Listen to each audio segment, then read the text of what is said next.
Hey everyone, welcome. So we have another ODM tournament this evening. Apologies for the slightly late start. I was in and out of like work calls today and organising a few things. I also didn't know when the semi-final was going to come up, so there was a bit of a mixture between me being on a call for work and then trying to get the tournament started when people were ready. So there's obviously a bit of a mess up there. But yeah, so we're going to have Rice, and then we're going to be having ODM Chosen One. So yeah, looking pretty excited for these guys. You know, obviously two very good players. You know, quite often get through to the semi-finals, etc.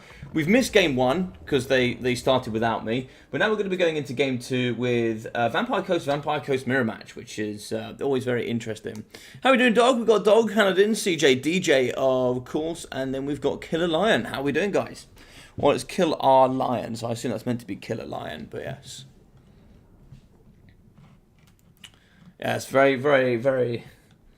are British people known for being late? Maybe British people are known for being late. I think it's just me, more than anything. Yeah, at the moment, I've just got a lot on with university and all that sort of thing, so... very interesting. So it looks like it's going to be... the deckhand mobs versus some artillery. Okay, interesting start. So if we go here in the red, we are going to have Chosen One. Now, we're going to be having Scurvy Dogs here on the front. And we're going to have a mixture front line of the Pistol Boys. And, you know, they're ready to go. The Gunnery Mobs coming forth here with their 120 range. Lots of chaff in the middle, backed up by Death Guard polearms and regular Depth Guard. We're also going to be having the cheap animated Hulks, lots of armor piercing, and yeah, they're just good boys in general. In the back, we're going to be having Count Noculus, the man, the myth, the legend. I'm sure will be seen on both sides of the battlefield today. Arcane Conduit alongside the Hunger with the Curse of Undeath, and it looks to be for the majority it. So Drowned Dead, Invocation, Captain's Wrath Moondal, and then Wrathstorm. Pretty standard kit here coming forward from the big ODM man himself. So that's looking, yeah, pretty standard there. So Knuckles on the other side is going to be coming here with the mounts. So, yes, going more artillery route here with Rice. So we're actually going to be having Abandoned Ship on top of that, which is, you know, that's going to be getting all those elements on the battlefield. Arcane Conduit, also with a Pit of Shades. Interesting pick. Pit of Shades still powerful. Not quite as powerful as it used to be, but, you know, it's still pretty good otherwise. On the front here, some of the Pistol Boys backed up by Halberds, a regular of the Zombie Boys as well. Some of the animated Hulks. We're seeing some of the Bombers, the old famous boys that were, you know, pretty powerful there in Warhammer 2, and they still seem to be reigning supreme here in Warhammer 3. But in the back here, we are going to have some Carronades, I think just the two, but, you know, our Carronade is going to do the business before this big wide front line hits. And it's still to be answered, but 1900 going up against 1650. You know, of course, that 350 troop bonus is going to be quite nice there. But these cannons really going to have to hit home nice and quickly on the Depth Guard. So two Depth Guard on each side. And this here, I'm not sure I like this. So you're going to be seeing here in this pocket, you're going to see a lot of value. So animated Hulks on top of Depth Guard polearms. One lovely cannon blast just through the middle here. It's going to take out a lot of value. So you've got to be extremely careful there on these flanks. That's double value, that's double pocket money there coming on both sides of the battlefield.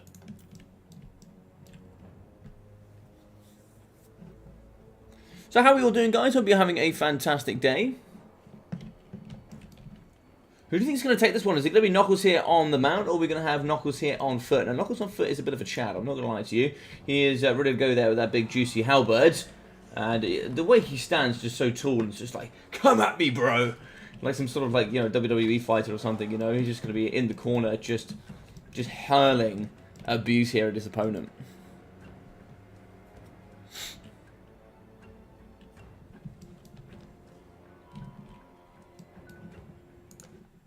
Making sure these guys are all good. Making sure they're ready to rumble.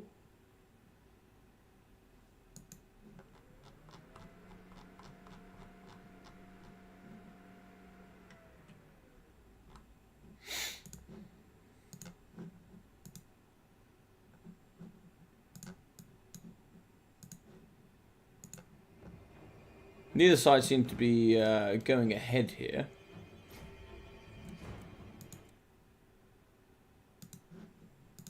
Not too sure as to why.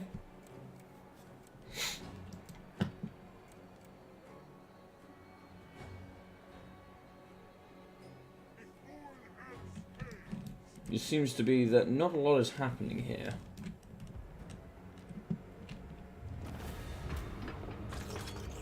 Okay. I have no idea what's going on.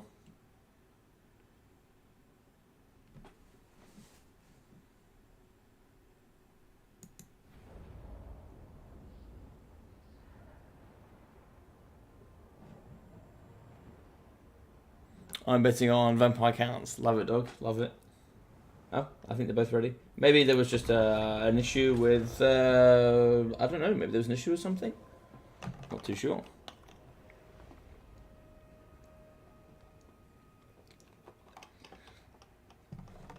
I think if I had to put my money on one side or the other, it's really tough. I think Triple Death Guard is going to be a bit of a problem to deal with. But then we've got Pit of Shades on the other side. So, yeah, I don't know. I don't know. I really think this is going to favour Rice, I think. I think Rice has the better build. But it's how that build is going to get value, I think. It's all in the hands of RNGesus, really.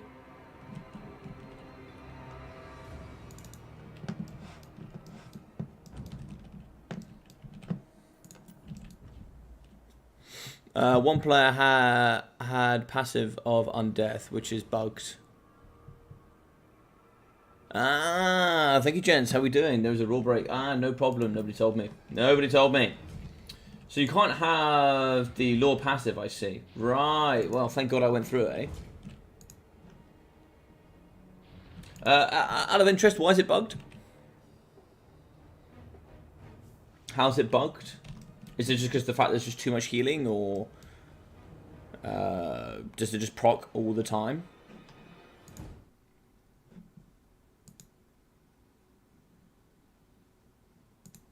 Also, my stream settings on this side, it says I've got a pretty poor stream. Hopefully it looks good for you guys. I tagged you, actually. Did you?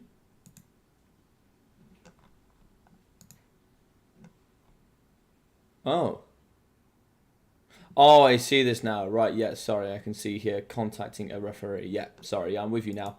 Sorry, yeah. If you DM me, it will ping. Gives you ammo back. Oh, right, okay. That classic CA glitch. Yeah, I love it.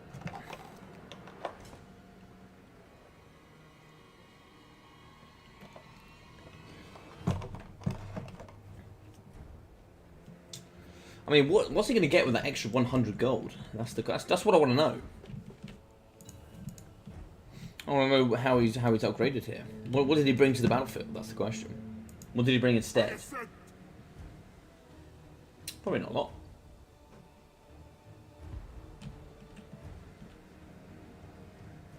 I love that. Alright, so we're firing in the front. Shots actually going immediately down up against the bombers, but I think on the flanks here, getting the Death Guard pole arms is where you're going to see the value here from those carronades. Oh, look at this! Absolute violation on the left-hand side. The animated hulks have been obliterated. Now, we do have some mounds like this, and, you know, being in positions such as here can be pretty decent just to get some of that protection on the big hulky boys themselves. But certainly want to get up and round. That's going to force the cannons to rotate and then have to shoot out in this direction.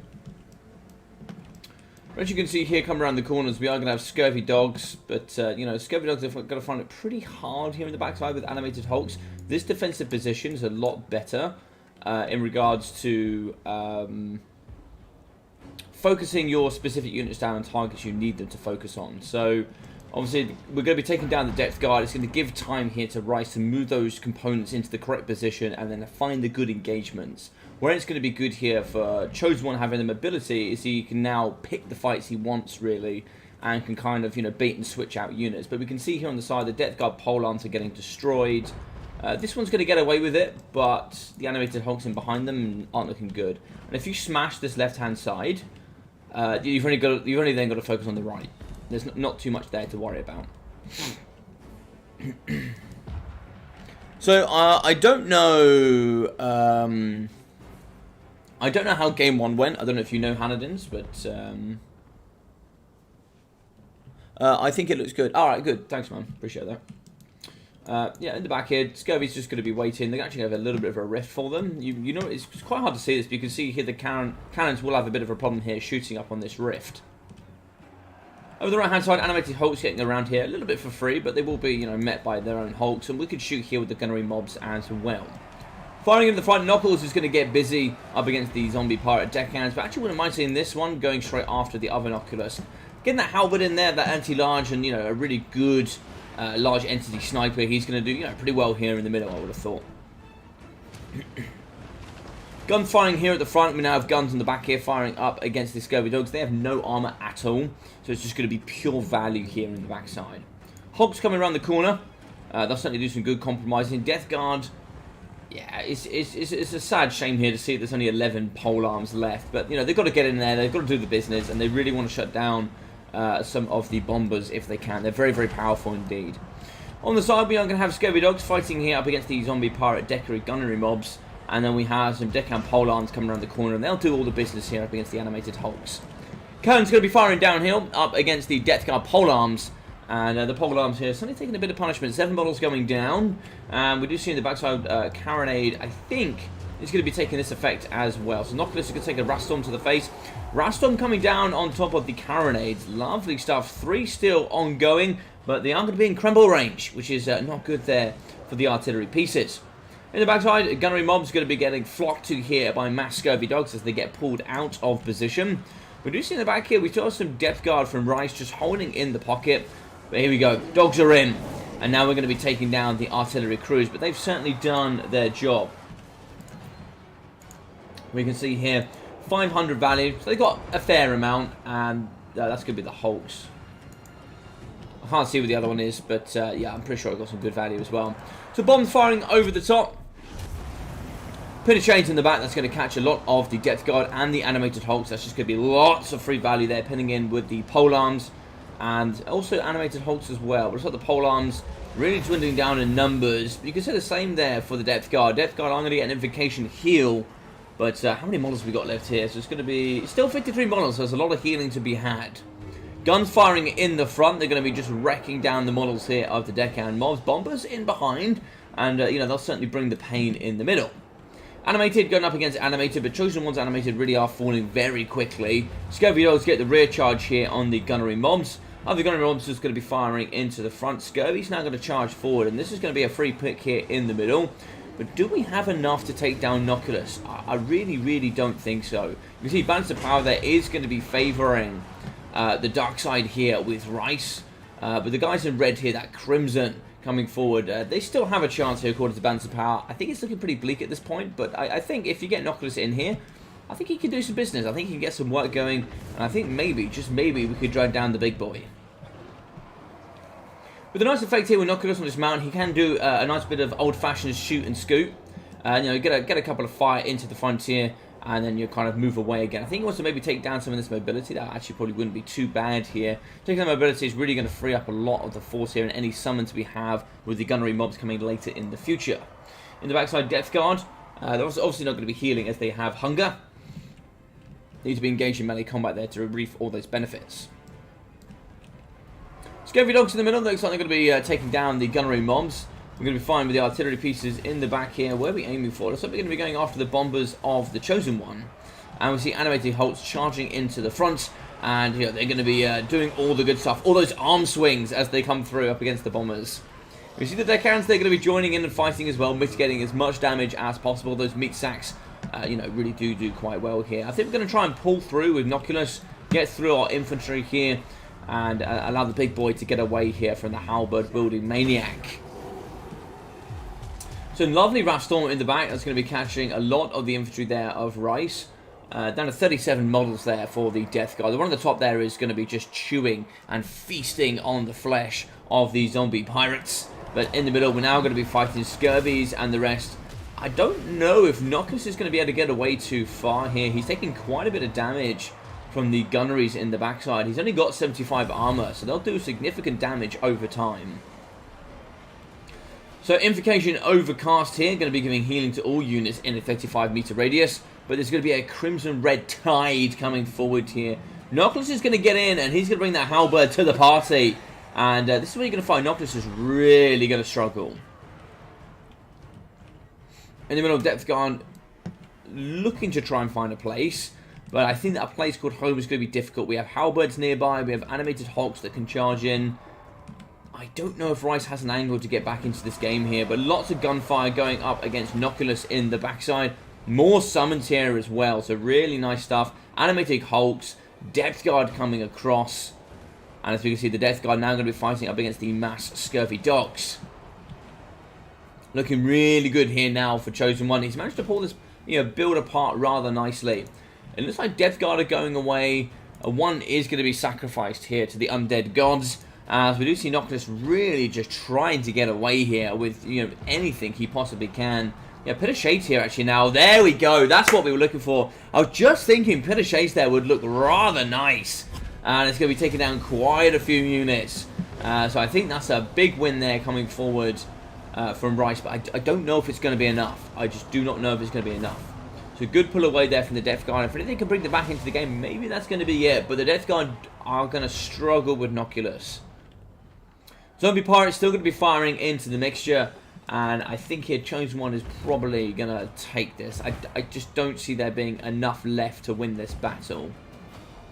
We do see a summon of the Zombie Pirate deck end mobs. Definitely want to see those pushing out towards the hand gunners as we drop back here with Knuckles. Now, if we look at Count Noculus, I think he's probably going to have significant healing. I don't know where to find his healing cap. No, it's not going to show me healing cap. I don't know if it will show here. I think it does. Yes. So he's already had over half of his healing.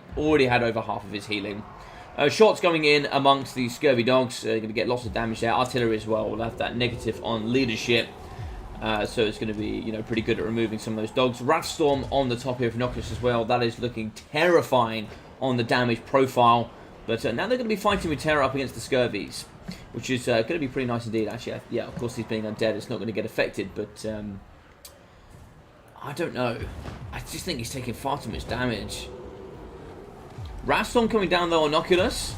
That's going to be a lot of damage. Noculus does not have much health on foot. Down to 4,000 health for him, but I think Noculus is just getting whammed here by the mass gunnery mobs in the middle. Do we have an Invocation of the Heck in the pocket? It doesn't matter. We're down on leadership, so we're not going to be able to heal here. He's going to be firing in the front. He's just trying everything to get rid of these dogs. Negative 18. Oh, I just don't know if we can do it. Maybe if we can break up the dogs, we can get the dogs away here from Noculus. Maybe he can stabilize, but I just don't think so. So we do get the dogs away. 18. So let's have a look here.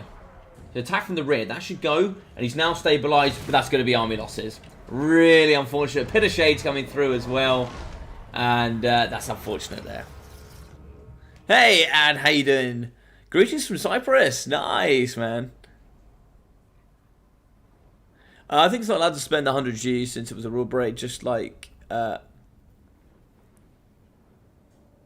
Oh, okay. Okay, fair enough. Fair enough. Yeah, that makes sense, AC Madam, yeah. Lord of Undeath, affecting ammo of all things, reminds me of Copy Pasta from Team Fortress 2, where it said the game had a coconut JGP that couldn't delete unless it will crush the whole game. Oh, really? That's hilarious.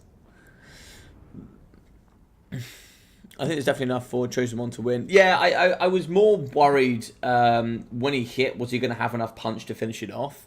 But the MVPs in the match were the Scurvy Dogs, like 780, 660, 650, and 300. That mobility getting around the battlefield was just too much to deal with. These boys, they came in rough, that's for sure. 1,400 for the Death Guard, 570. Death Guard here though, 420, 60, and 380. Just got whammed by the cannons. That was one thing I was really quite worried about. I thought that the cannons were gonna certainly bring it home, and I just didn't think that was going to be enough. I thought, Hulk on Hulk action. I thought you'd probably get the win there as Rice, but no, very good stuff there from Chosen One. I assume that means Chosen One takes it.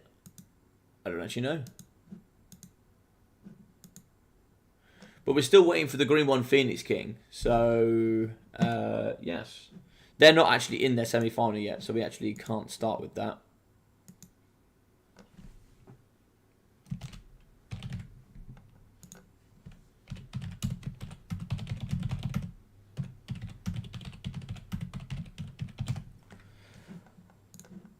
Alrighty.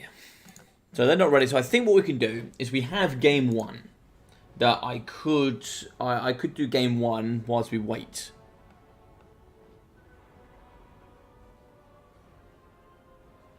Yeah, so the reason he couldn't, he had the heal in the pocket, but with Invocation, if you are, as the caster, if you are breaking, you can't use Invocation of the Heck. I'm 99% sure.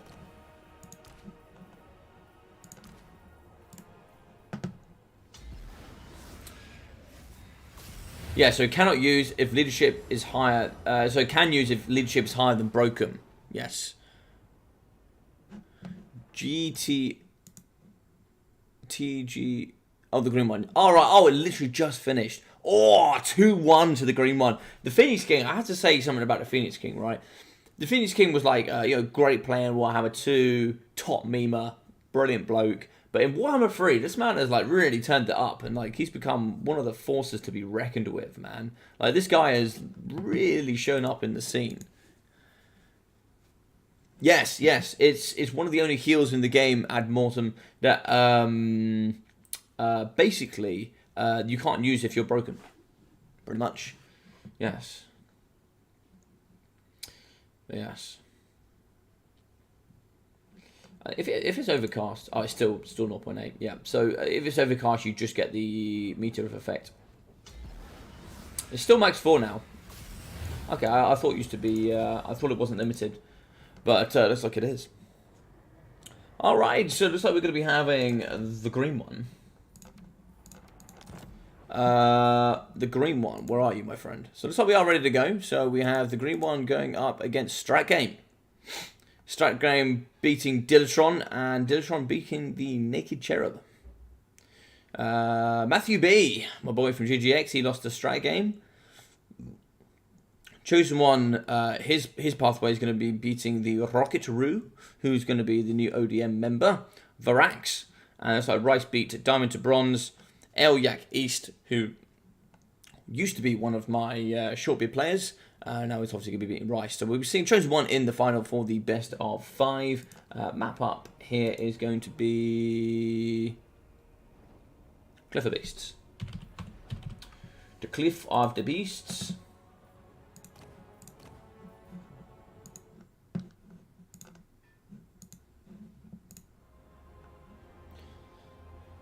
Alright, so who is... where are these gentlemen? Where is... Let's see if we can find them.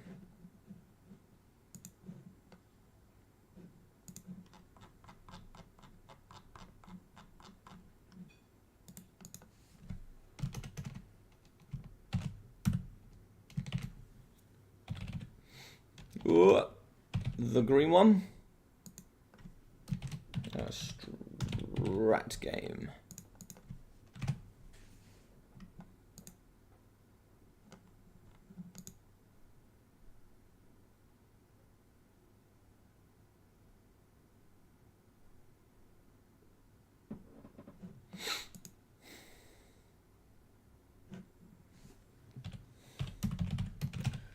Yo, man.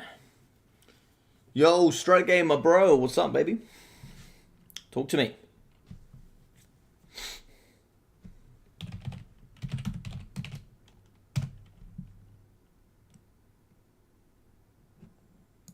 But anyway, people, how are we doing today? How are you guys enjoying Warhammer 3? If you guys have been enjoying the multiplayer scene.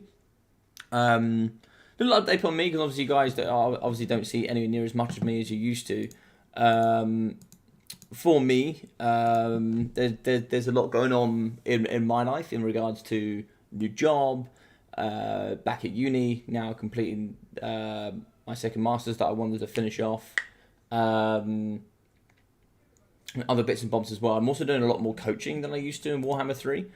So if anybody's interested in that kind of thing, then do feel free to let me know.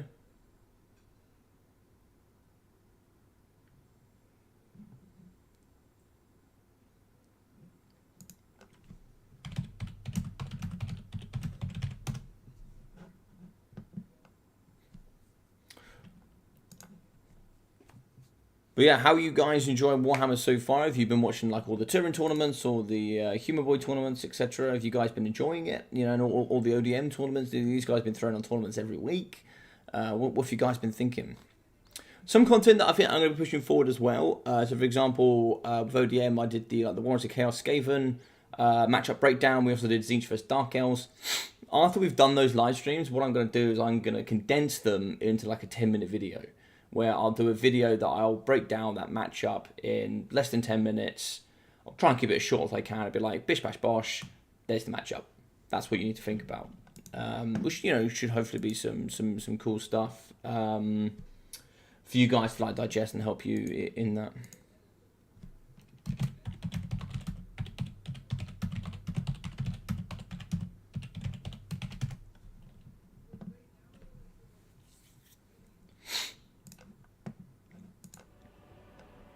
Masters in what? Physiotherapy, my friend. Physiotherapy. Yeah, so, yeah, just going to be, basically at the moment at rugby, I'm just doing some physiotherapy, taping up players, making sure they're all fit and ready to play, that sort of thing, yeah.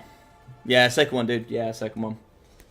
The club that I was working at previously, they were like, hey, we need a physio next season. I was like, okay, cool. They're like, yeah, we just don't have, like, you know, 30,000+ to like afford a physio for a year, like, you know, like a student physio.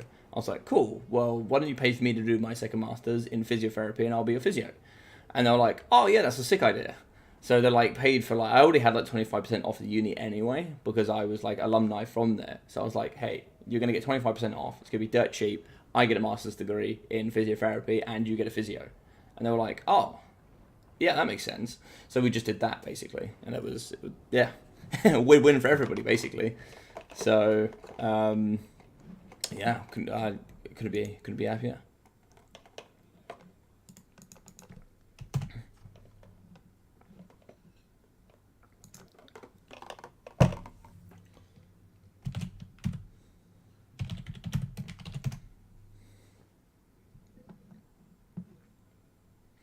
All right, so it's like he banned VP, I banned Tzeentch.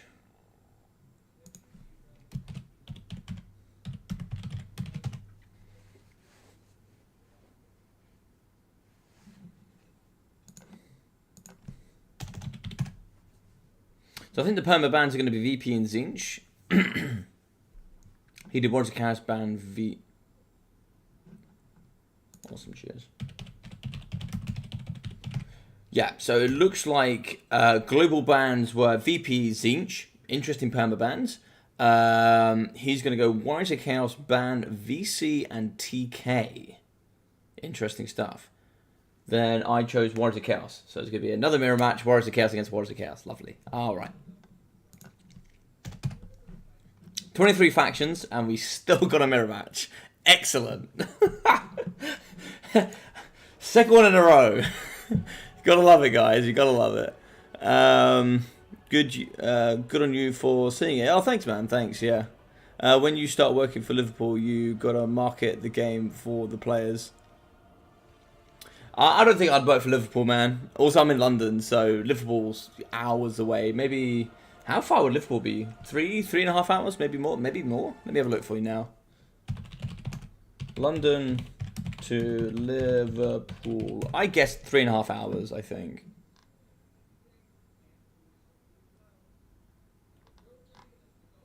No, not Liverpool Road. Yeah, so on train it's 3 hours and 12 minutes. By car. So if I drove... Yeah, so it's going to be west of Manchester. Roughly 4 hours, it says. 220 miles. I'm sure, you know, for you guys that are from the States, that means nothing. But here, it's a fair amount if you're going for work. It's a fair amount. Yeah, so about 4 hours by car, 312 by train. So it's hefty. It's hefty.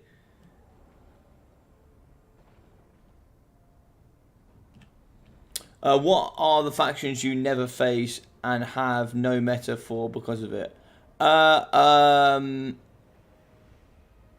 In what respect, Shetland? You talk about the global bans and stuff. Like, a lot of people have told me that the only person they ever really see regularly play Dwarfs is me. So every time I play people always global ban my Dwarfs. Always. Because they are really good right now. They are very, very good right now.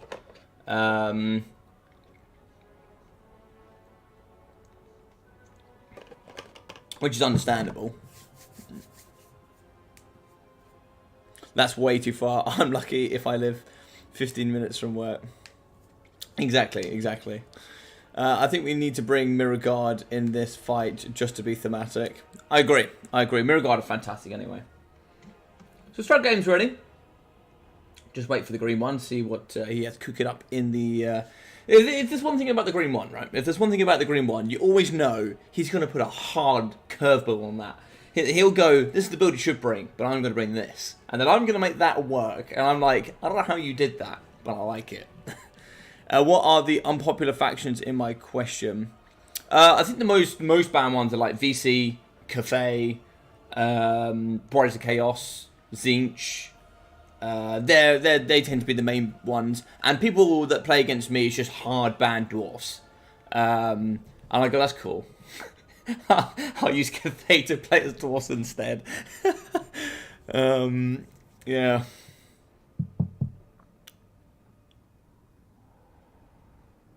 Yes! Blackthorn!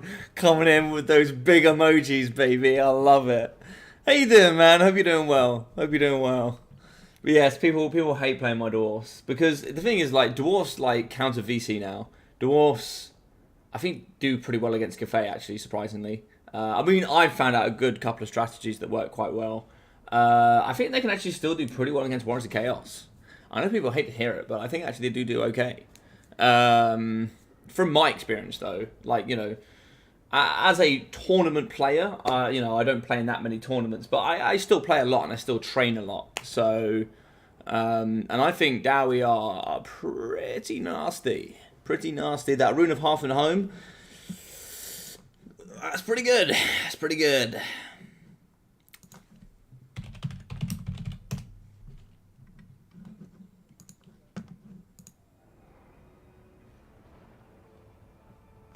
Shetland, using that Rune of Half and Home is gorgeous. It brings so many nice elements. And I think also, like, still Master Engineers and stuff are slept on.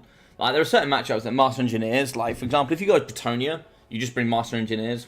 Good luck. Nice try. Like, I just think they're so good. I just think, like, they're just so goddamn good. Except in Domination, where you have to go super aggro.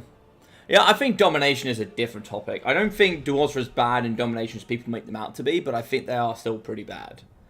Like, they're certainly on the bad side. They're just not, like, dead. Right? Yeah. Alright, so it looks like we're going to be having a lot of elements to this build. So Be'lakor on one side, Archeon the Ever-Chosen on the other. I told you, ladies and gentlemen, I told you a curveball was coming, and it's coming as Archeon. Boom, right to the face. We got kicked out. I'm about to get kicked out of the lobby because I didn't reset it when the new guys came in. Come on, CA, please, this is painful. I have to message, hey man, I got booted. I get booted every time we do this. Gotta love it, baby. Gotta love it.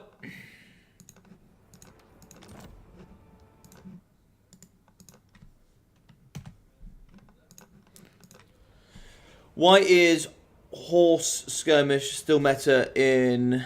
Oh my god. Well, if you talk about, like, Warriors of Chaos, like, Zinch Skirmish Cavalry is insane. Like, I think cheap Skirmish Cavalry is still meta. I think you can't go too... Like, with obviously the changes with large to ultra, I think mass wide Skirmish Cavalry is not all that cost efficient anymore. Because controlling where and when the battle takes place is important. Oh, I still haven't figured out how to use the rune work. No rune casters for me, just smoke, bomb, and Grom and go wide. Really, so I still use, I mean, obviously very much depends on who I'm playing against. Yeah, very much depends on who I'm playing against, but I will still use Stoic Ironbrow as much as possible. Like the Rune of Doom, Rune of Speed, Rune of Wrath and Ruin, Rune of Hearth and Home. Way too good, man. It's way too good. Like, it's just so strong. The fact you get negative 5% vigor per second. Per second. That is per second. In 20 seconds of just standing near Thoric Ironbrow, or Thoric Ironbrow and moving around, you'll be back up to 100% vigor. Like, that. Or you're getting 50% vigor in 10 seconds. Like, it's absurd. What battle? Almost no melee in those armies. So there are some ones, like for example, High Elves have some strategies where they go like full kite. They'll go full Shadow Warrior kite. So yeah, that certainly happens. Or if you're like Wood Elves against Vampire Counts, you still go full kite. Yep.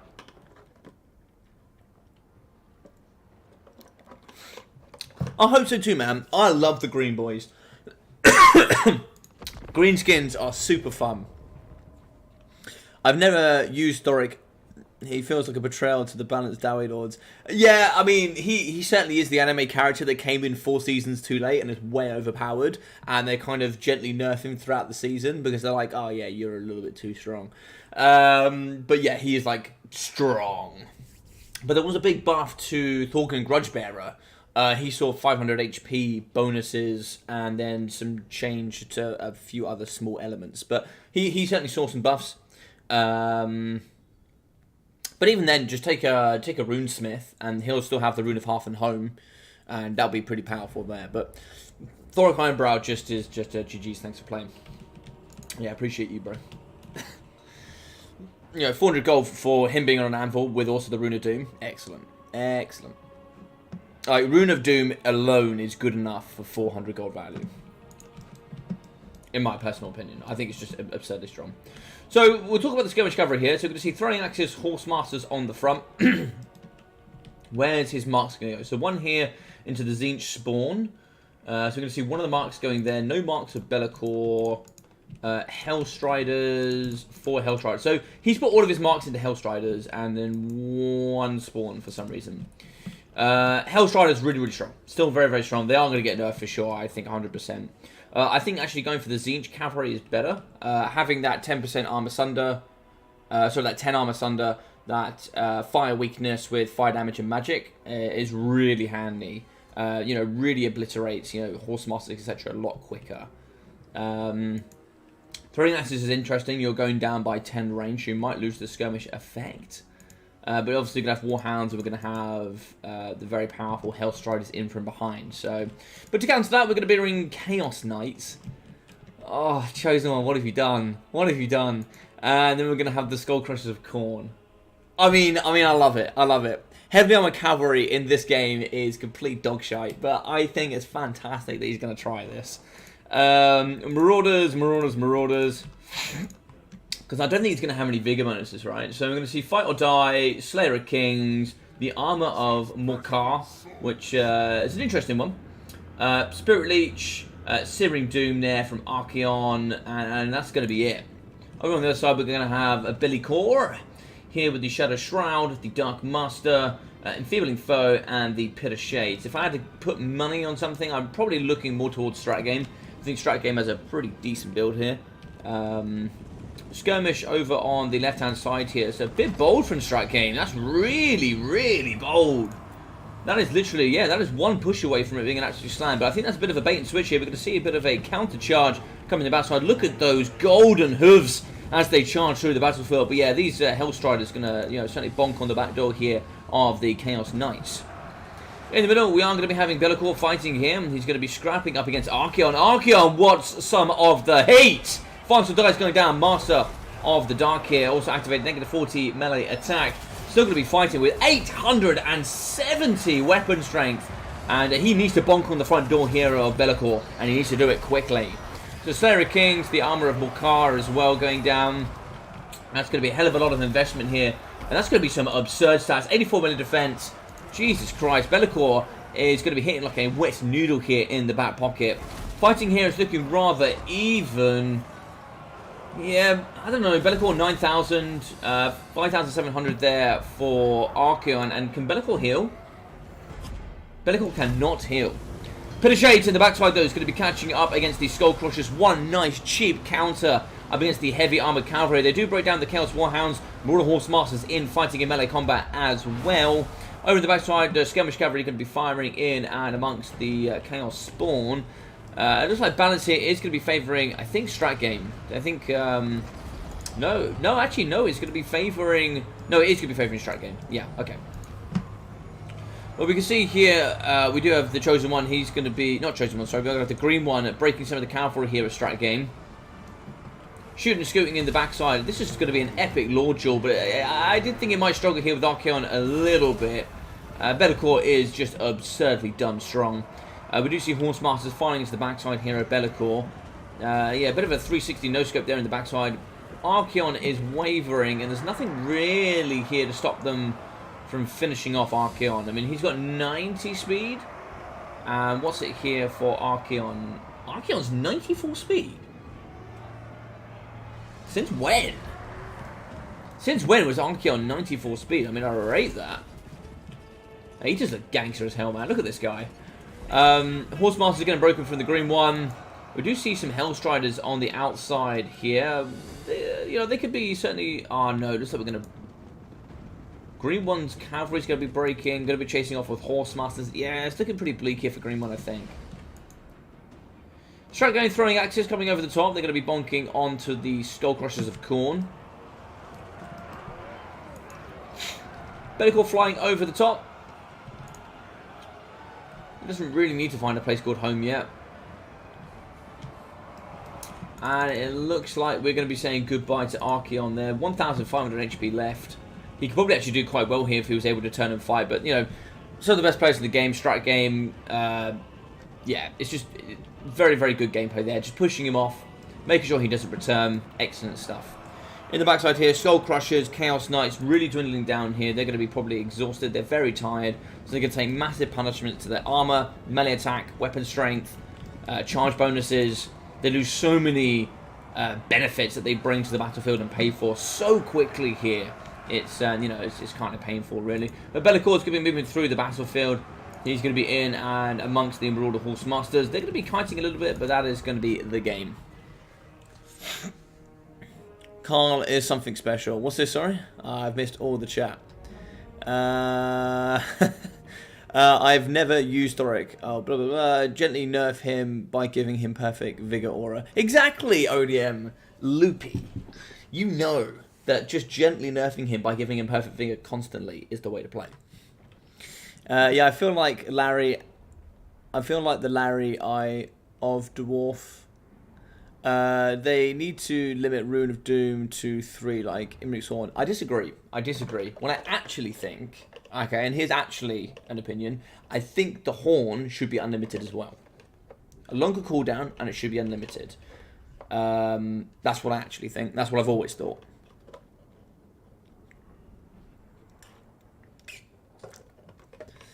I mean, right now...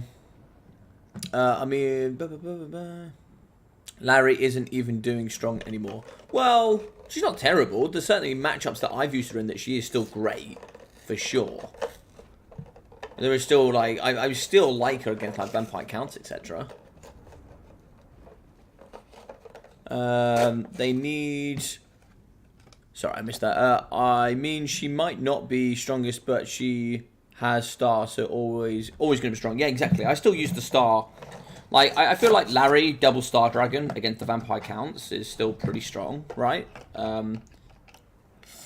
Obviously, I am neither a High Elf or a Vampire Count main. I just play for a bit of fun. But I still think that Larry double Star Dragon is pretty hard to deal with as the Vampire Counts. To be fair, like one Lord on each roster, I feel like it's rude to pick for me. Larry, Thoric, Faye, Carl. What's wrong with Carl? Carl France doesn't even heal. I think the one you wouldn't pick on that has got to be Boris, right? with this absurd healing, or you just go with the absolute Chadmeister. Faye is trash now. I don't think she's trash. Yeah, I'd say Volkmar is far more annoying than Cole. Yeah, I'd agree with that, Maiden. Yeah, I think the Taschmeister 4000 is certainly rather irritating. Just going around going, buff, unlimited bombardments. How's that not absurd? Also, Unicorn is slower and no more magic resist, just spell resist. Well, yeah, I mean, that happened in total, right? That happened for the Dowie as well, right? They lost all of their magic resistance, and they only have spell resistance now. And they did counter that by buffing it, etc., right? He has pretty much cart and can come with giant wagon army, though. Maybe I'll try Faye again, just wasn't even fun to use her for a while. Yeah, she was pretty sad to begin with. Just use Luen, much more fun anyway. Albie has been my boy for a couple of years. I mean, listen, man, if you like the memes, bring them. 2,050 there for Bellacore. 300, 600, and 400 there for the Chaos Spawn. Skirmish coming in at 650, 500, 500, and 400. 300 and 300 there for the Throwing Axes. 700, 600, 500 for the Hell Striders, with 59 there for the Chaos Warhounds. Maybe there's something about the Spawn of Zinch. Maybe you need this for a bit of armor sundering. Perhaps, you know, maybe pinning in the cavalry and armor sundering. Let's have a look here. 900, 500, 500 for the Chaos Knights. 400, 600, 300, 500 from the Marauders. 500, 530 there from the Marauder Horsemen. 61, 320, and 260 there for the Marauders. Lovely effort there from the big boy, but yeah. I think the green one certainly brought a little bit too much heavy metal, but I mean, I love it, right? I love it. I love seeing something different. I just think in a competitive game style, I think that's not going to be the best. Strat game, bringing the big boys. He's bringing the big boys. He's going to be going absolutely throbbingly deep there with the boys, and he is going to hopefully pick out the Dubski here against Vampire Counts. I'm backing my boy now. I'm backing my boy. I'm backing him.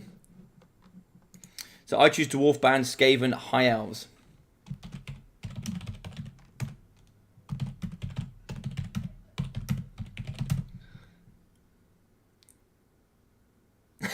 So yeah, he banned Skaven and High Elves. Yeah, fair enough. I can see the High Elf ban.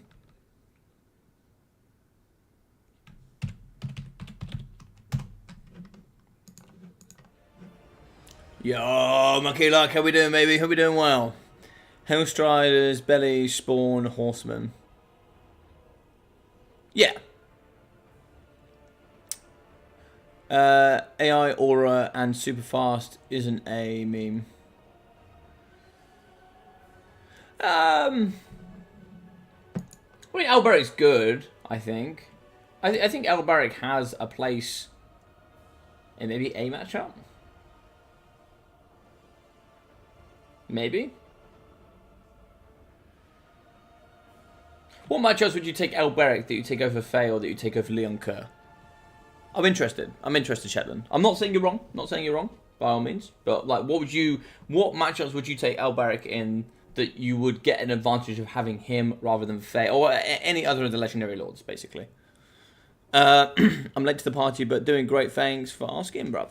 Yeah, Smelly Dwarf boys gonna go down. Nah, not against the Vampire Counts, mate. So a nice little way that I like to play this matchup is you go Thoric Ironbrow on his rune of Absolute Chattery. You bring the rune of Hearth and Home, you bring the rune of Doom, you bring the rune of Speed, you bring the rune of Wrath and Ruin. You go double Master Engineer with double Flash Bomb, double Fiery Ring of Tory to deal with all the ethereal units. And then you go nice box. You bring Ironbreakers, 2 of them, Regiment Renowned Hammerers, double Hammerers. And I think you bring 1 Slayer, Regiment Renowned if you can afford it. And then you go maybe... I think you probably have enough left for maybe 1 Longbeard. And I think that would do you. I think that would do you quite nicely. Yeah, that'd be roughly what I would bring. And I think that would do quite nicely here. I think there's not much. I mean, it all comes down then to the Vampire Count breath attacks. If they take a big boy on a dragon. If they don't take the big boy on the dragon, then it comes down to how well you use Krell, I think. Yo, Mr. Pikeman, how we doing? Pikeman, how you getting on with your PC? When you coming back to the game? When you bringing the absolute memery back? That's what I want to know. When is Sigmar going to see the full meme build? That's what I want to know.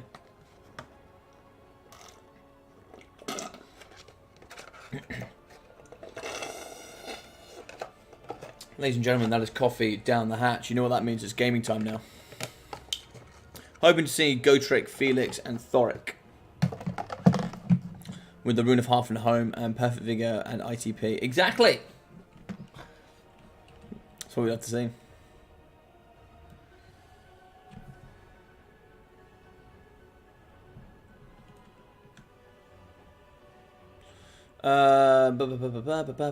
Dowie vs VC always feels super even to me, kind of rock, paper, scissors with gyros, Varageists.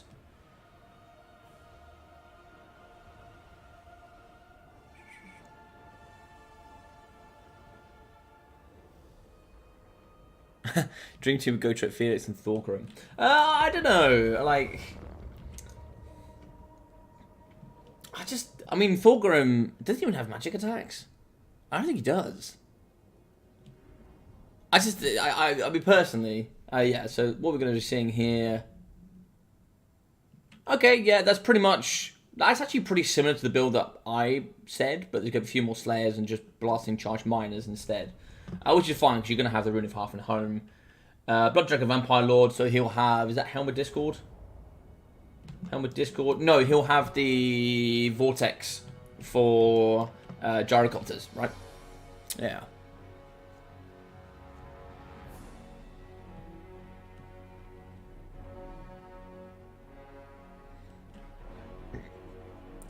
No, I agree, Swiss, I agree.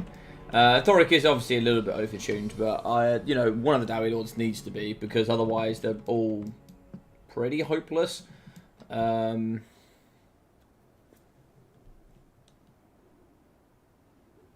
Give all Dwarf Legendary Lords Throg Vomit attack. Love it. Why not? Alright, so we go with the Dowie, we go with the big boys. Oh, so nice. I haven't cast them on a live stream in so long. So we're going to have Urkra Miners maxed up with max blasting judges. We're going to have the double hammers in the front with some long beards. The longest of all the beards. Look at these boys going down to their toes. Now, I'm actually, I have to say, watching Lord of the Rings, right? Lord of the Rings has been fantastic, but my favourite parts, by far, are the dwarven scenes. And not just because I like dwarves, but they've been like the funny element. They've just been super awesome. They've just been really, really well done, and they've just been my favourite parts. Like when me and Ducky sit down and we actually watch it, it's like one of the few times I actually like really laugh out loud, and I sit there and I go, "Oh, this is fantastic! I'm really enjoying this." But anyway, that aside, Slayers on the backside, 3 of them, including the Dragonback boys. Iron Drakes in the middle. Triple of these boys. They're going to be getting bolstered. Why have they got extra ammo?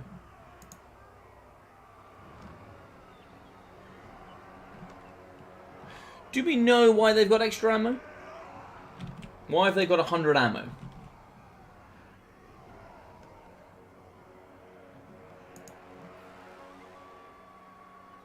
Is there something about Rune? Oh, he's brought the Thoric's Rune Armor.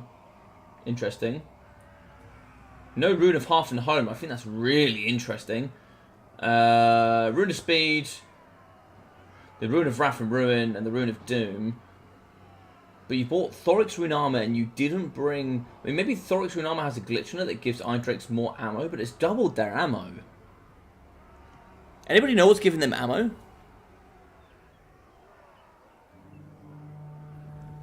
Yeah, I don't know how much I'm a fan of this build, but I really like this though. The Festivals in the Dusk coming over on the left-hand side, Vanguard, Stalk, they'll certainly work their way around the build.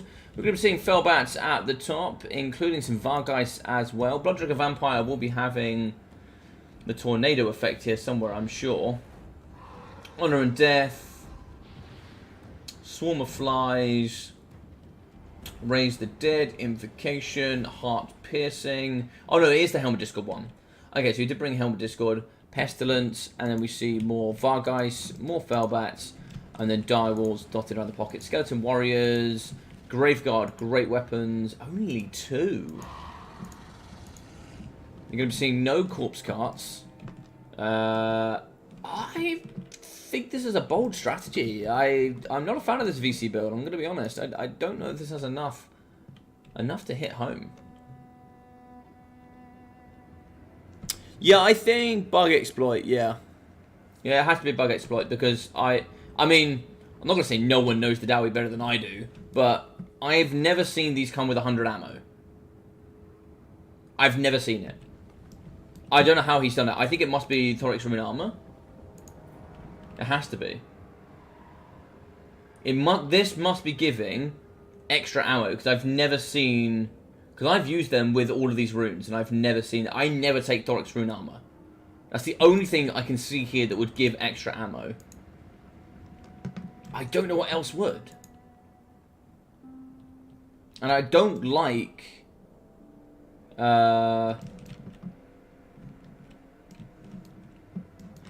Grimon does need to progress here a little bit for me.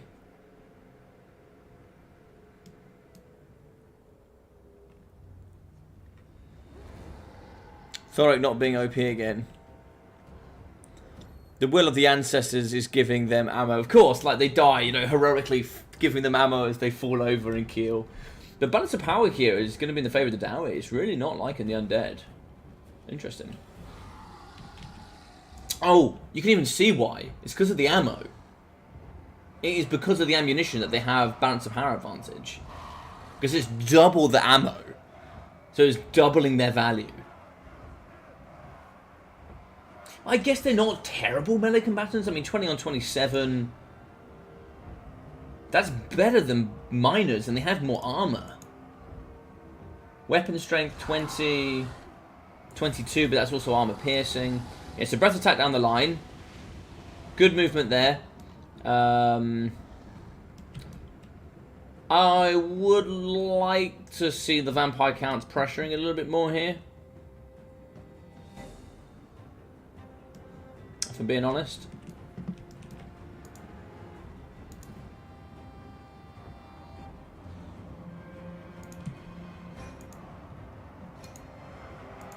So flames should be coming down here on the Blood Dragon Vampire.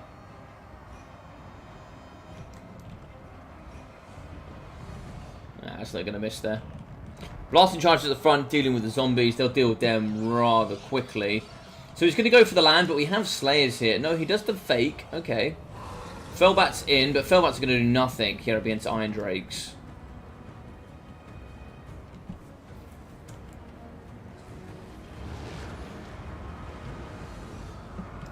Yeah, I'm happy. Like, if neither of them attack, I don't care. It's just if one's attacking and one isn't, then I'm like, hey, cool. Let's you know, Dowie was at first progressing and then VC wasn't, but now Dowie starts. I'm like, okay, cool, fine. It's in no one's advantage.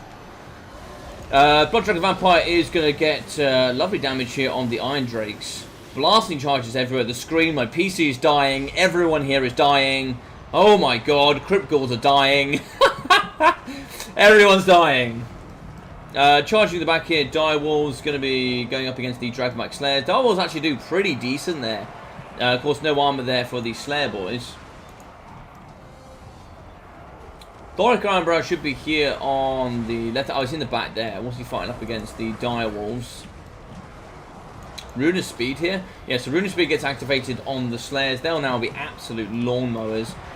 In the middle here, blasting charges. They have some ammo left. So we're going to get some of the fire in the backside up against the Crypt Ghouls. And in the sky, Vargai's just kind of hanging around, acting all cool, not really doing much with that B-ball outside the skull. Ref attack in the middle. Lovely work. Vargai's in the middle, coming with their beautiful purple. Look at that. Look at these boys in the purple. Excellent stuff. But yeah, they're going to be fighting in the middle, and the Iron Drakes and the Slayers will certainly take those down rather quickly. In the front, Miner's just going to be, you know, kind of standing on, holding, waiting. But in come the Graveguard. Really good push here. So we've done most of the damage. We've really disrupted the force. Miner's here, blasting charge on the outside from Strat Game, not getting used. No flash bombs, so we're not going to be able to slow down anything here in the middle. But so we are going to get the Iron Drakes firing amongst the Vargais. Balance of power still in the Dowie favour. Iron Drake's now at 95 ammunition, so it's not an unlimited fire glitch, but it certainly gave more ammunition. Getting out here with the Vargeist, don't blame them at all. Thoric in the middle. What's he using here? Helmet Discord has been activated. Negative stats really powerful there from the Lord choice. It's very, very good indeed. I like how we're going to be swooning around here with the Lord. Slayer's in as well. It's going to be the debuffs. Really trying to get on top of these Iron Drakes. And now we charge in with the Vargeist. So good pick up here in the backside. Thoric needs to come over and really give some assistance. So we aren't going to have the Rune of Wrath and Ruin. Overcast now bringing the AP could be really good here in this pocket. So you can see here on the left-hand side, there's quite a bit of damage to be had here in the middle. And really take down the Graveguard great weapons nice and quickly. A Hammer is going to be fighting in the front up against the Graveguard. Flames here in the backside, really torching down up against the Lord choice. They will also really nerf the amount of healing you're going to get here in the middle. In the backside, we do see the Vargeist just hanging around, not looking at too much health. And in the middle, Iron Drake's getting pushed off. Stayers here in the backside, they need to get to maybe a bit more of a better position. Just looking after their lines here. In the middle, Graveguard going to be fighting up against the Hammer. The Rune of Doom has been activated. And now going to be fighting, and the Graveguard have been dealt with. In the middle of that pocket, still looking rather strong for the VC. Banter power massively now in the Dowie favour. And I don't know what to say here about the Blood Dragon Vampire Lord. So Iron Drake's in the middle. They should be able to torch into the backside of the Blood Dragon Vampire. Helmet Discord maybe going down here, but I don't know if that's going to be enough. I think one thing that's also needed in this matchup here for the Vampire counts is the Dance Macabre. I think Dance Macabre is really good for Graveguard great weapon, especially if you don't have any corpse carts to buff those melee stats. Now Graveguard are very good, but you know, of course, they're really slow. Melee stats are not huge. I think it's bonus or slash infantry of 13, which is actually really powerful for infantry. But I just don't think it's going to be enough here, especially fighting up against very high melee defense dwarfs. Thoric Ironbrow in the middle. Rune of Speed has been activated. Blasting charges over the top, on top of the Longbeards, but that will take down the Graveguard rather quickly. In the middle, Skeleton Warrior is going to be fighting here. Vargeist will dive in. Vargeist should be able to finish off the bad boys in the backside. The Iron Drake still at 81 ammo.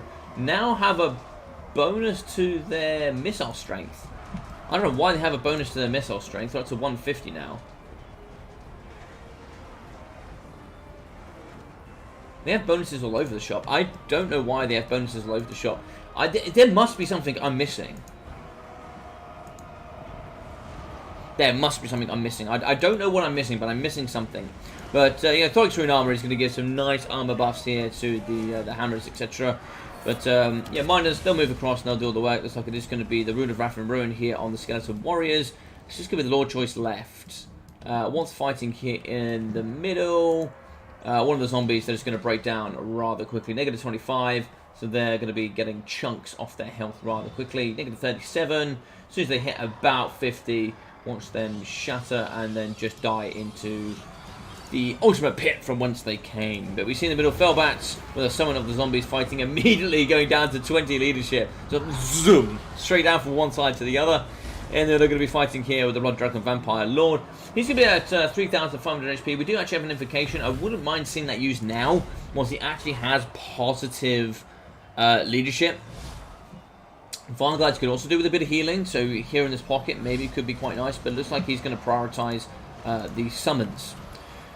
So it looks like we're going to get the Rune of Doom with that beautiful glow coming around in the backside, and it looks like Thoric is going to be finishing off the remainder here of the forces. GG's well played.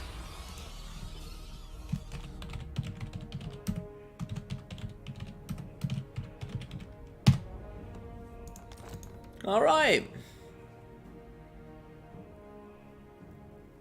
Yeah, I can check, yeah. Alright, so 1,800 there from the Blood Dragon Vampire Lord. But just to let you know, anything that's green at the start of a battle is a start of the battle buff, which means they don't start with that ammo. I'm pretty sure it's 50. Iron Drakes normally start with 50. I think they've received a 100% ammunition buff from Knowledge. 630, 900 from the Vargeist. 100 and 300 there from the Fellbats. A total 30 combined there for the zombies. Love that. 270 and 200 there from the Direwolves. 93 and 400 there from the Crypticals. The Regiment Renowned here, the Fisters in the Dusk, getting 1,100. 600, 600 from the Graveguard, 118, 200, 144, and 140 there for the Skeleton Warriors. Alright, so Dore coming in at 1.9k, the man, the myth, the legend, very powerful. 1.1 for the Dragonback Slayers, 1,100 and 800 from the Slayers. 500, 800, and 37. I mean, either way, the Iron Drakes didn't even use all of their ammo. They didn't even use half their ammo, so I don't really think it matters that much. But 930 and 1,200 for the Hammerers. 550, 450, 280, 500, and 330. 344 there for the Longbeards.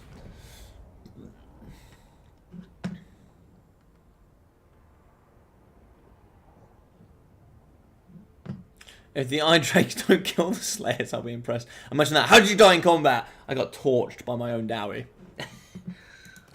Let's have a little look here. So, strat game.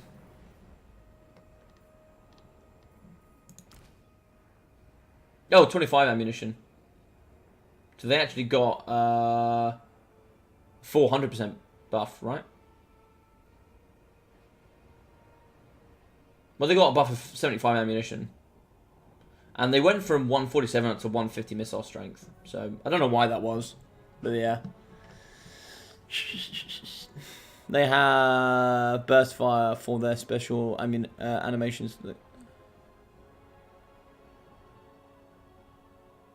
you check how much ammunition they use each volley on Iron Drakes? I think it's just one overall, right? I think it's just standard crossbow fire.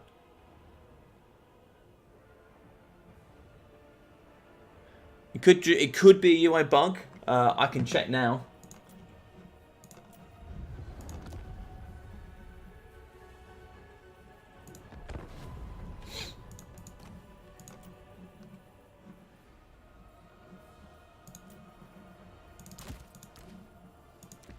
So I'll take everything that was taken in that battle.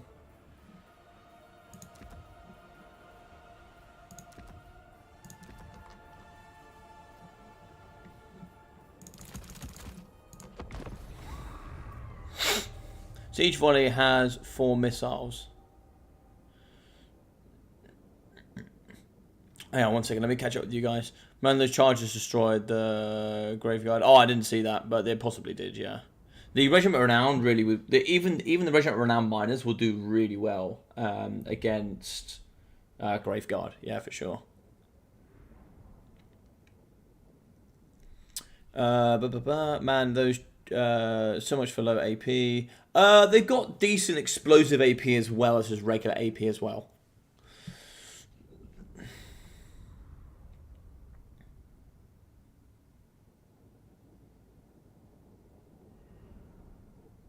Yeah, VC really struggle. VC really struggle in this matchup. What?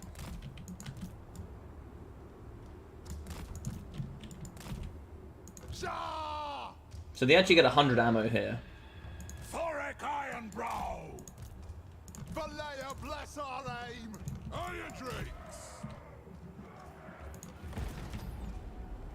Let's start shooting! Yeah, so if you're in the 35-meter radius of Thoric's rune armor, it looks like you get it anyway.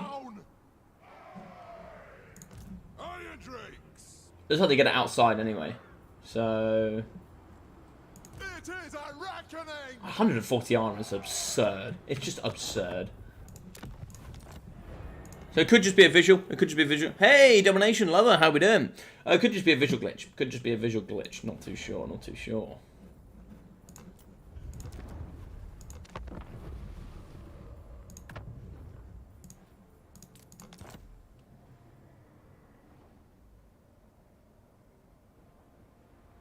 Is Logic using the UI mod? The UI mod? What do you mean by that, bro? What do you mean by that, bro?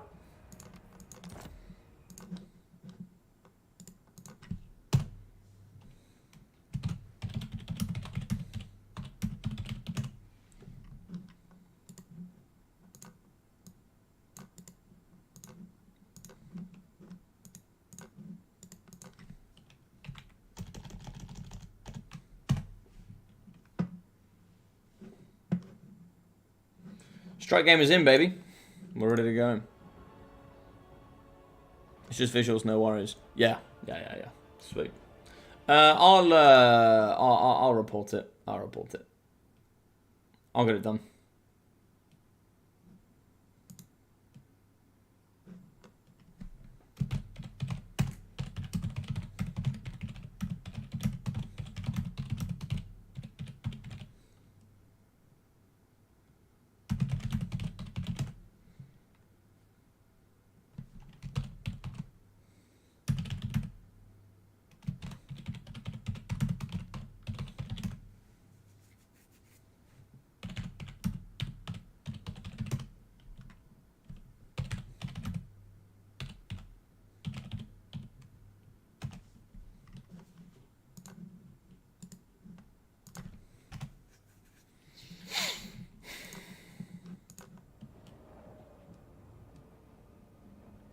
Yeah, it doesn't surprise me. It's maybe just the way like the game calculates it or something.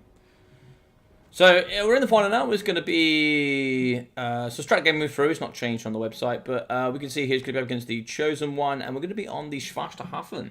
Very nice.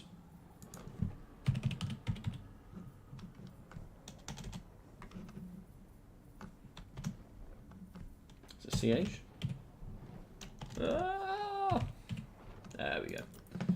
Schwarsterhafen. Ah, he's in. Man, the myth, the legend.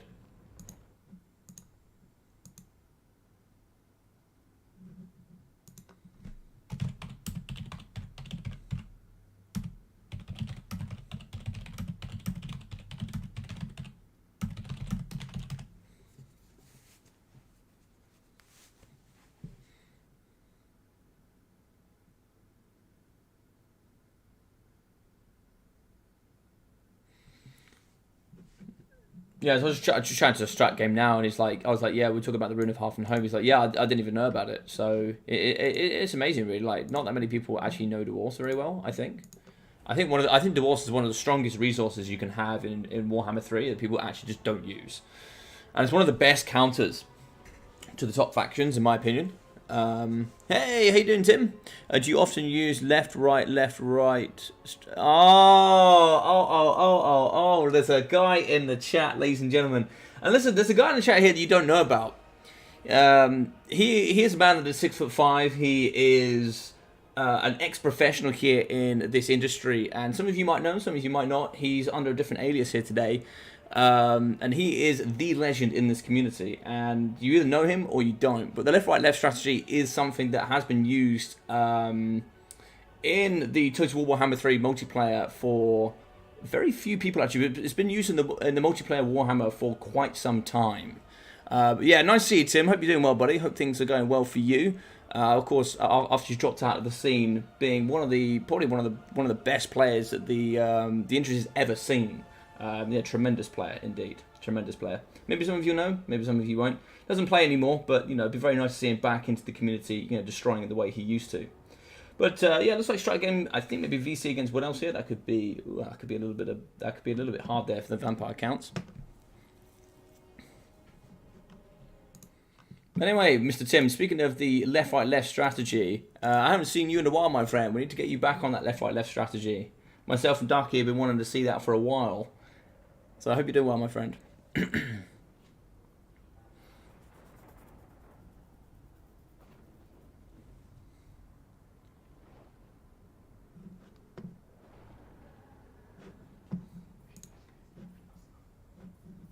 So let's have a look here. So we look at the picks and bans. Bans Zinch, ban TK, so they're going to be the global bans.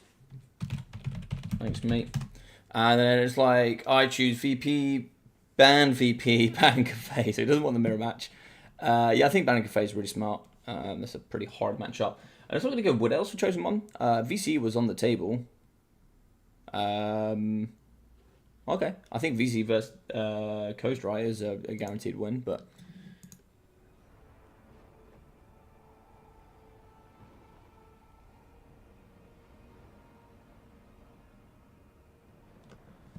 My guy.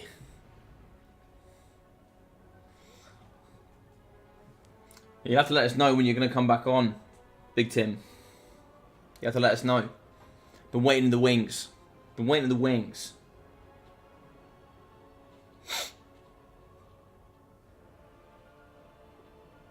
Speaking of the Duckmeister himself, have you guys been seeing any of the Andor, the new Star Wars show? Have you guys been seeing that? Him and I have been watching the first couple of episodes. It started off a bit slow, but I think actually after a while I've been quite enjoying it. We're going to go watch I think there's 2 episodes we're behind now, so we've watched the first 3? I think the first 3 came out. We're going to go watch the next 2. I'm also 1 behind on the House of Dragons, so I've got a hell of a lot of like TV to catch up on. Hell of a lot of TV.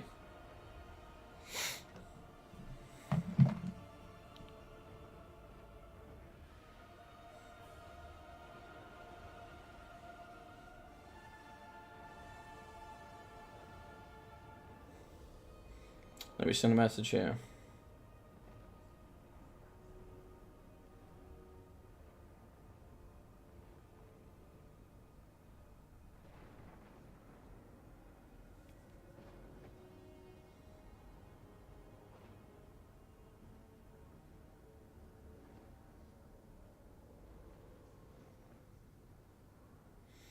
Alright, it's like Vampire Coast is ready, so it's going to be Wood Elves vs Vampire Coast. Well, I think this could be, I'm excited to see how VP goes about this. Yeah, I think it's going to be, I think it's going to be tough. I think it's going to be tough for VC, but I think I'm interested to see how they decide they want to go deal with it.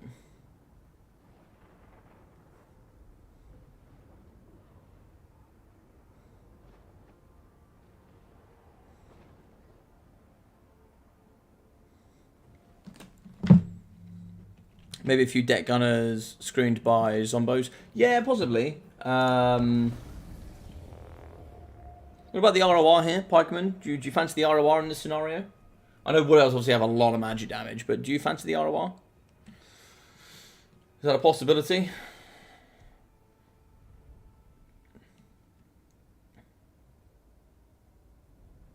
So we're going to go with the Skyrenes. Sirens would be interesting. We're going to go with the Lamprey's Revenge, Silostra, Dyfin, Animated Hulks, they're going to get ruined, and then lots of doggos.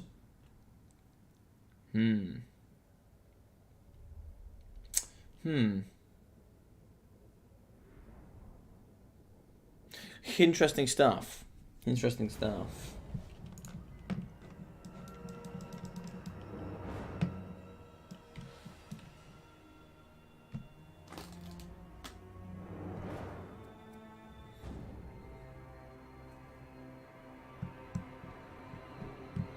Technically are a disease. This is Pikeman, is that just you on a different account? Is that just you messaging me on multiple different accounts? Right, so at the front we are going to be having, of course, the Glade Riders. A bit of scoot and shoot here at the front. Glade Riders on either flank, a mass of the Dryads. Dryads coming, of course, with that magic damage. Really going to suffer here for the Sirens, so you have to be careful where they call home. We are going to have some of the Eternal Guard, no shields, so you know they're going to be taking that with the full blast. And then we're going to have Glade Guard in the backside. So some Glade Guard here with poison and magic, some here with fire and AP. So pretty strong stuff. Pretty strong stuff. Droidchat in the middle, she's going to have, of course, Fanatical Resolve. We're going to be mixing in here with the Pit of Shades, the Metal Course Mystify Miasma, and the Rouse to Wrath. So pretty standard stuff there from her. On the flip side, we are going to be seeing Scurvy Dogs, 2 on either side. We're also going to have 4 Sirens in total. 4 Animated Hulks mixed in here with some Depth Guard. Depth Guard are going to be rather chunky indeed.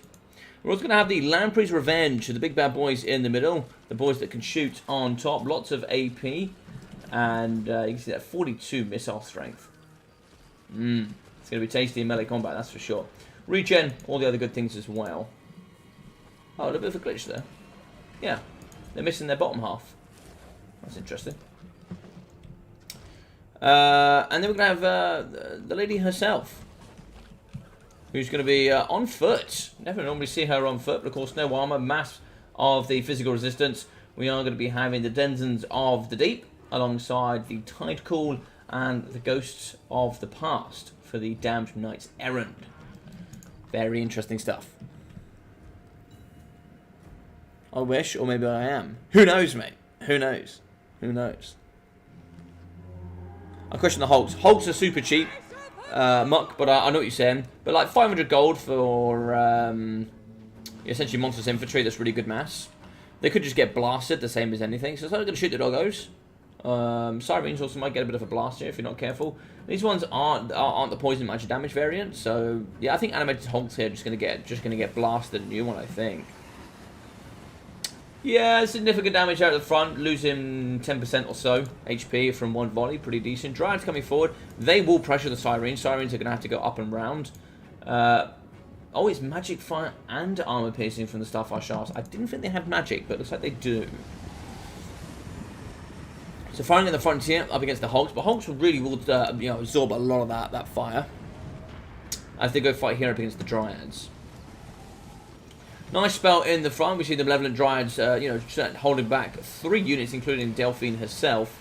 And Drycha is actually going to put the hurting here on Silostra if you're not careful. That magic damage, that mass melee attack really will do the business. See in the front here, the animated Hulk's going to be getting absolutely wrecked here. Strat Game is trying to push around the flanks, getting onto the Eternal Guards. We do see scurvy dogs in the backside. Certainly want to see these dogs getting in and around. There's certainly the tactical advantage here of getting on top of these Glade Riders. More Glade Riders without the shoot and scoot here in the backside. Definitely want to get some of these units coming around the pocket, pressuring this backside up against all these free Hagbane tips, etc. In the middle, the Damned Knights Errands have been summoned here at the front.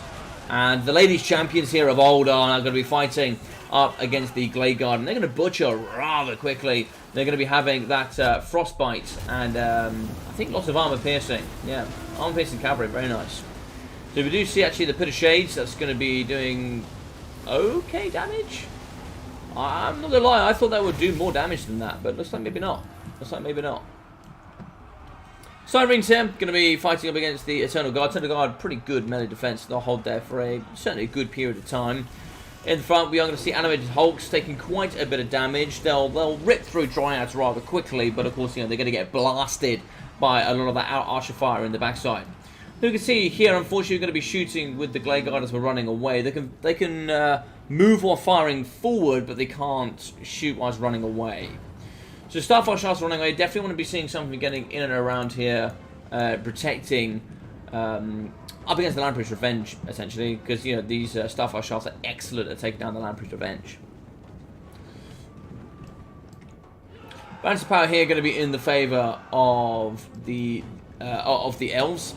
We see charging forward is going to be the Glade Spears, and they're going to clatter home here up against these Sirens. Lampreys now in the backside up against the Starfire Shafts. Not very good there. Of course, something has to get sacrificed, but there's not a lot you can do about this pocket. Sirens coming in from the flanks.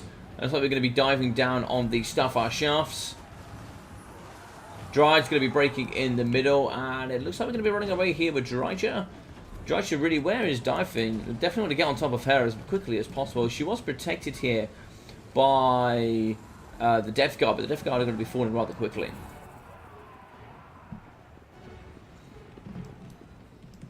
Overall here on the battlefield, good push off here on the outside. We are going to have the terror of the Sirens and the fast scurvy dogs getting in and compromising all of these Glade Riders. Really, really good stuff.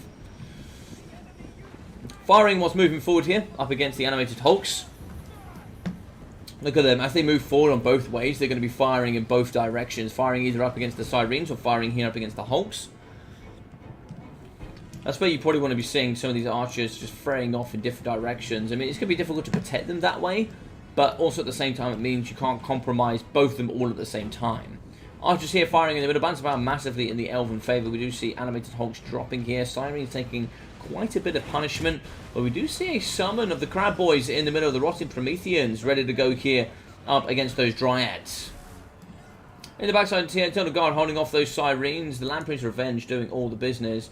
Where are the Dryads going? That's the question. Hagbane Tips protecting the regular Glade Guard. Starfire Shafts just getting, probably bent over here by the Scurvy Dogs. And then we see Sirens coming in the back pocket as well. Dryads, not too sure where they're going. Also, we're just going to be firing in the middle here up against Silostra. Yeah, she's not looking too great here in the middle, unfortunately. 2,500 HP, of course, being ethereal, not much of a hit point pull. And all the magic damage here from the Hagbane Tips, and the Starfire is just going to be shredding her a new one. So that's looking to be GG's well played here, I think. Really good stuff there from the Wood Elves, and Drycha is definitely going to be a force to reckon with. Sirens can't deal with her. Maybe the Lamprey's Revenge can. Maybe, just maybe, just maybe. I don't know. I don't know if it's too late. I don't know if it's too late. Looks like the Prometheans have fallen, and now it's just going to be Silostra versus the world. Looks like it is going to be a tide call down the line. That was some lovely damage there coming forward from Strike Game. Really nice stuff. We do see the spears diving forward. Drycha moving up against the Sirens. No, looks like she changes direction. So it's going to be Silostra on the left flank, on the right flank, Cyrene, Lamprey's Revenge, and the Scurvies, which are going to be fighting here up against the Glade Guard. Riders are going to get away. They do have some ammunition left, but, you know, not too much to write home about. Shooting the outside, it looks like the Cyrene's down to 7, down to 6, down to 5. That's going to be them done in a matter of seconds. And now we're going to turn and burn here on the remainder of the pocket. Summon of the Rotting Prometheans, really going to bring balance of power back more towards the middle as they break here up against the Glade Guard. But Drycha getting onto the backside of Silostra is painful. Silostra 40 speed going up against the 43 here of Drycha. She is chasing. Rotting Prometheans going to come in here for a bit of a hurt. Bit of a hurt, that's for sure. Starfire Shafts in the backside. You just got to wait. You basically just got to wait out the Rotting Prometheans here. Going to be chasing off the Glade Guard. Really, that's some really good stuff there. Got to get those off the battlefield as quickly as possible. In the middle, the Lampreys, they're going to be at 11 models here from 12, so still doing really well.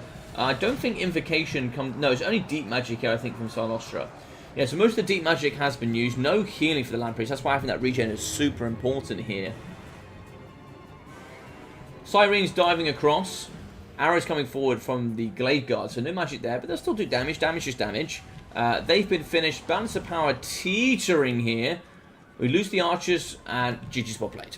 GG's well played.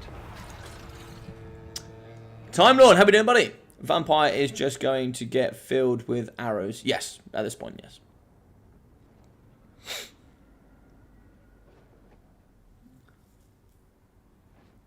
Is there much action in House of Dragons? Yes, yes, there's really good action. Yeah, there's really good action for sure.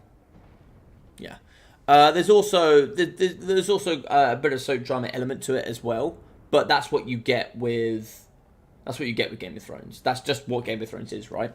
Game of Thrones just is that. So I don't think that particularly is gonna change. It just depends if you kind of, you know, if you like that element or not of Game of Thrones.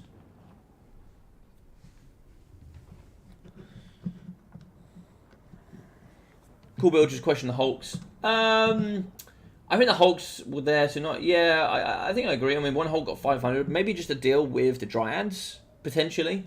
I don't know what you would have brought in their place, if I'm honest.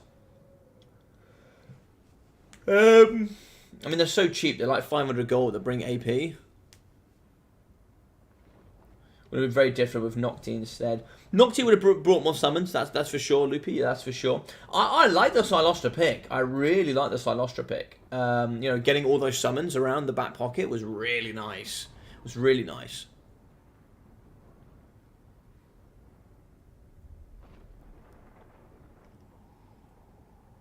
Wouldn't artillery work against the Wood Elves? Yes, artillery would work, yeah.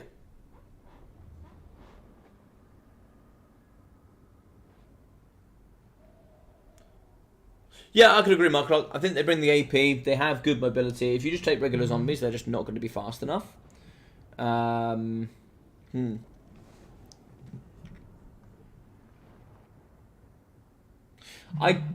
did think we might see like a Regiment of Renown Archer, but we didn't with the Way Watchers. The negative 16 leadership is really good. Josma, how we doing, buddy? How we doing? Hope you're doing really well, my dude. Hope you're doing really well. 530, 750 there for the Glade Riders. 600, 600, 800, 900, and 350 there for the Hagbane Tips. Yeah, pretty good stuff. Pretty good stuff. Overall, pretty decent. All right, so the next map. Let me put up a scoreboard. So Horned Hills.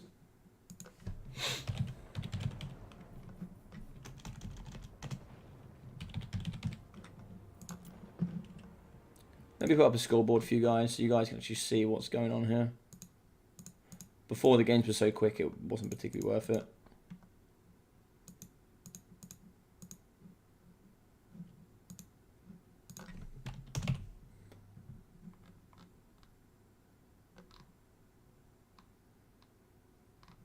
Oh.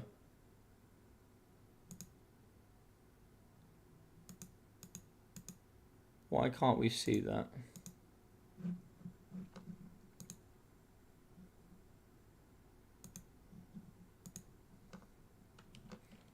What have you done?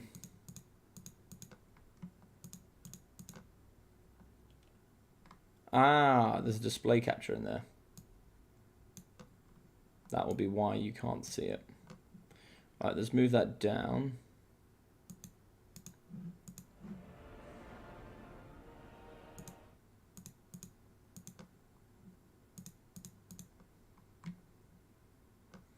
There we go.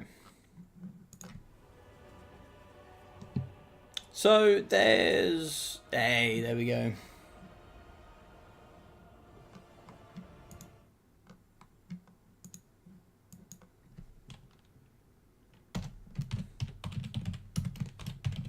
So we have chosen one who's going to be having the first dubski on the table. And then we're going to have strike game. There we go. Updated there for you guys.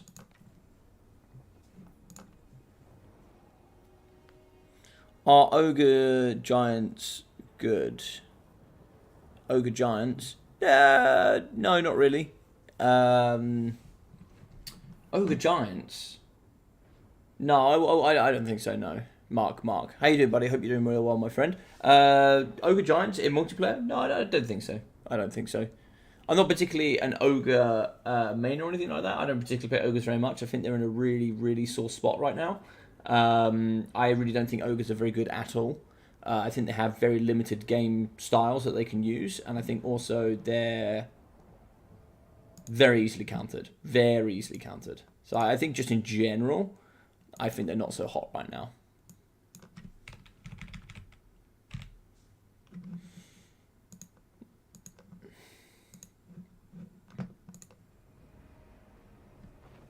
So it's going to be best of 5. It looks like we're going to be having Norska for strat game, maybe. I have.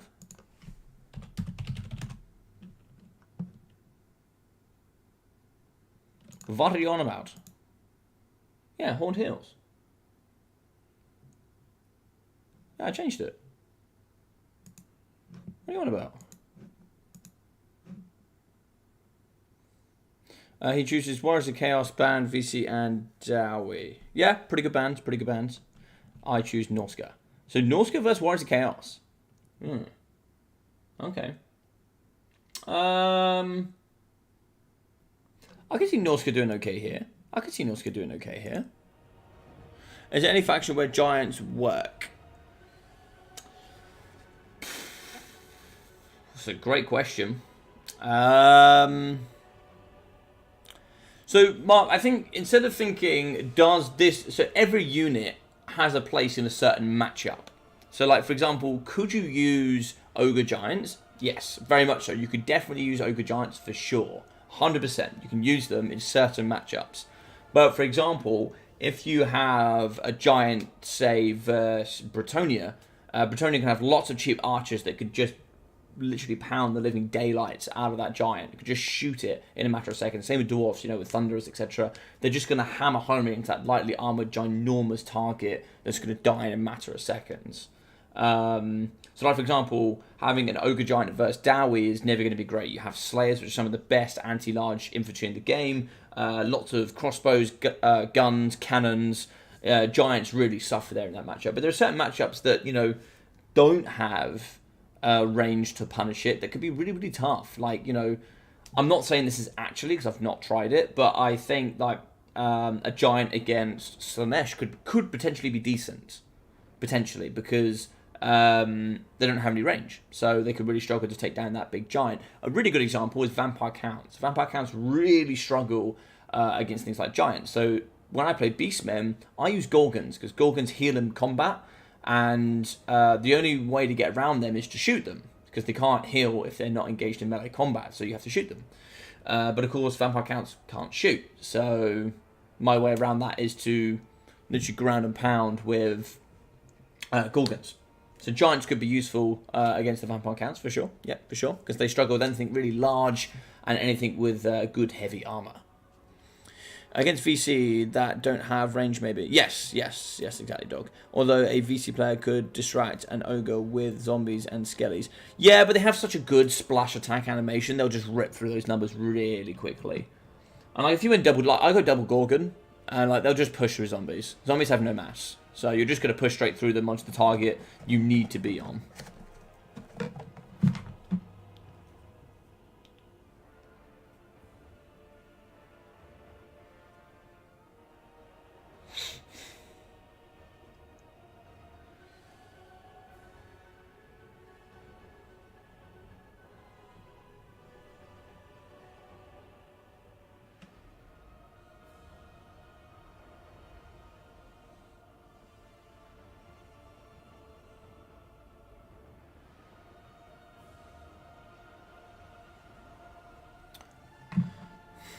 Can't VC punish giants with Terrorgeists?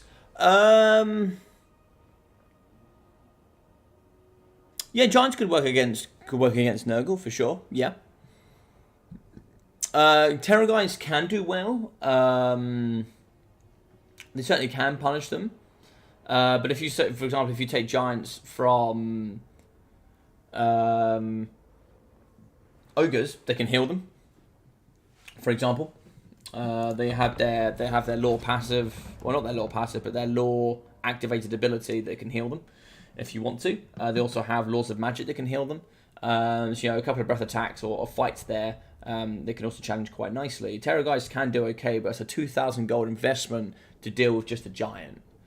And you know, they also have like lead belchers and other tools they can use to take down Terrorgeists. So yeah, Terrorgeists can do well, but it's like if you bring a giant and they bring something to counter that, you can then also bring something to counter that Terrorgeist. So like Manita Ogre Pistols will be really good at taking down Terrorgeists. They just blast them straight out the sky. And they just do so much damage. Like you bring the Regiment Renowned, you also fight them in combat, it can be really tough. Really tough. Well, here's the thing, right? So you have over 500 different matchups with 23 different factions, right? You know, 23 factorial. So that means that it's almost impossible, probably even at this point, to have played every single matchup and know every single matchup and how it's going to work. Because you have to play it multiple times just to make sure it's not luck or that it wasn't just bad gameplay from one side. It's almost like I've never played that matchup. I've never played VC against ogres with giants. But I could see it working from my experience. Alright, so we're going to go here with Chosen One. So we're going to be having the Marauder Horsemen here, backed up by the Hellstriders. So 2 marks going into Hellstriders, more Marauder Horsemasters, more Hellstriders. So all 4 marks going to Hellstriders. Lord choice is going to be the Chosen of Metal here with Plague of Rust, Final Transportation, Arcane Conduit, the Paragon of Ruin for immune to Psychology and Charge bonuses, the Tormental Sword. Okay. Chaos Fair Manticore. Just 1. Nope, made that 2. And then it looks like we're going to have Marauders on the frontier with also Halberds. So this is where the advantage comes from Chaos. Is that they have 4 marks of grace to basically bring 4 Hellstriders. Because you can't do that with this side. Although what the side does have is Skin Walls. And Armoured Skin Walls in particular. Regen, quite tanky, anti-large, decent mobility. And that healing is super nice. Regeneration being buffed here is going to be really good. Which is why I'm a bit surprised that we're not going to be seeing the regular Marauder Horsemen of Tzeentch. Because they do quite nicely key up against the Skin Wolves. Because the Skin Wolves can't catch them, they have fire damage and also they reduce that armor. So that can actually be a bit of an interesting one. So Marauder Horsemasters, Hunter throwing axes at the front, also going to count as infantry as well. Pretty smart way to play that. Throg Daddy Throg. He's going to be here just naked. Regen, and then, of course, anti-large armor piercing with Frostbite. In the right side, we're going to see the Norskan Warhounds with Frostbite, and then, of course, Skirmish to counter. So it all comes down to how well can you protect the armored skin walls, and then for this side is how well can you use your Hellstriders and Skirmish to deal with the skin walls. The issue with managers with pistols is that VC players tend to bring Blood Knights and Bats or Wolves. Yo! How we doing, Mr. Umbrella? Nice to see you, baby. How you doing? Hope you're doing well, my friend. Hope you're doing well. Out of interest, Mr. Corn Umbrella, are you still doing replay casts? I haven't seen a BBB if you're still doing replay casts or not. Do let me know. Do let me know. So, on the right hand side, we do see that the Chaos Sorcerer Lord's going to be in the trees. I'm a bit surprised we're not going to be seeing any Searing Doom here. Searing Doom on top of the cavalry would have been, you know, just finishing off some of that cavalry would have been, oh, so good, so good.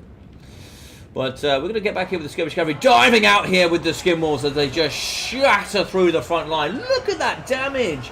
35 charge bonus getting through, really bolstering those melee stats, and the Marauders have been ruined. Now the nice thing here about the Marauder Hunters, not only can they throw, but they're also going to be having the range mechanic, which is actually going to be helping them over time fight up against a lot of this infantry. Chaos Warriors with Halberds, Throg's going to get in there, he's going to do the damage and he's going to leave, don't blame him at all. But Throg Daddy Throg is going to fight, but the Chosen Warrior Halberds could do a bit of a number here on Throg if he stays for too long. In the top, we are going to see the Chaos Pharaoh Manticore. He's going to be around, trying to cause as much terror as possible. Manticore in the back, Hellstride is going to be fighting up against Armored Skibbles, and you'd be surprised, Hellstride is going to do pretty well. Armor Piercing in melee combat is going to be 10, pretty decent. Bonus for large of 15, that's actually more than their infantry units. So Caster Metal in the backside, what was that cast there from him? That is going to be Plague of Rust overcasted there on the Hellstriders.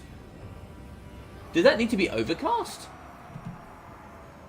I don't think that needs to be overcast, but he's only bought Plague of Rust there, Mr. Strat Game.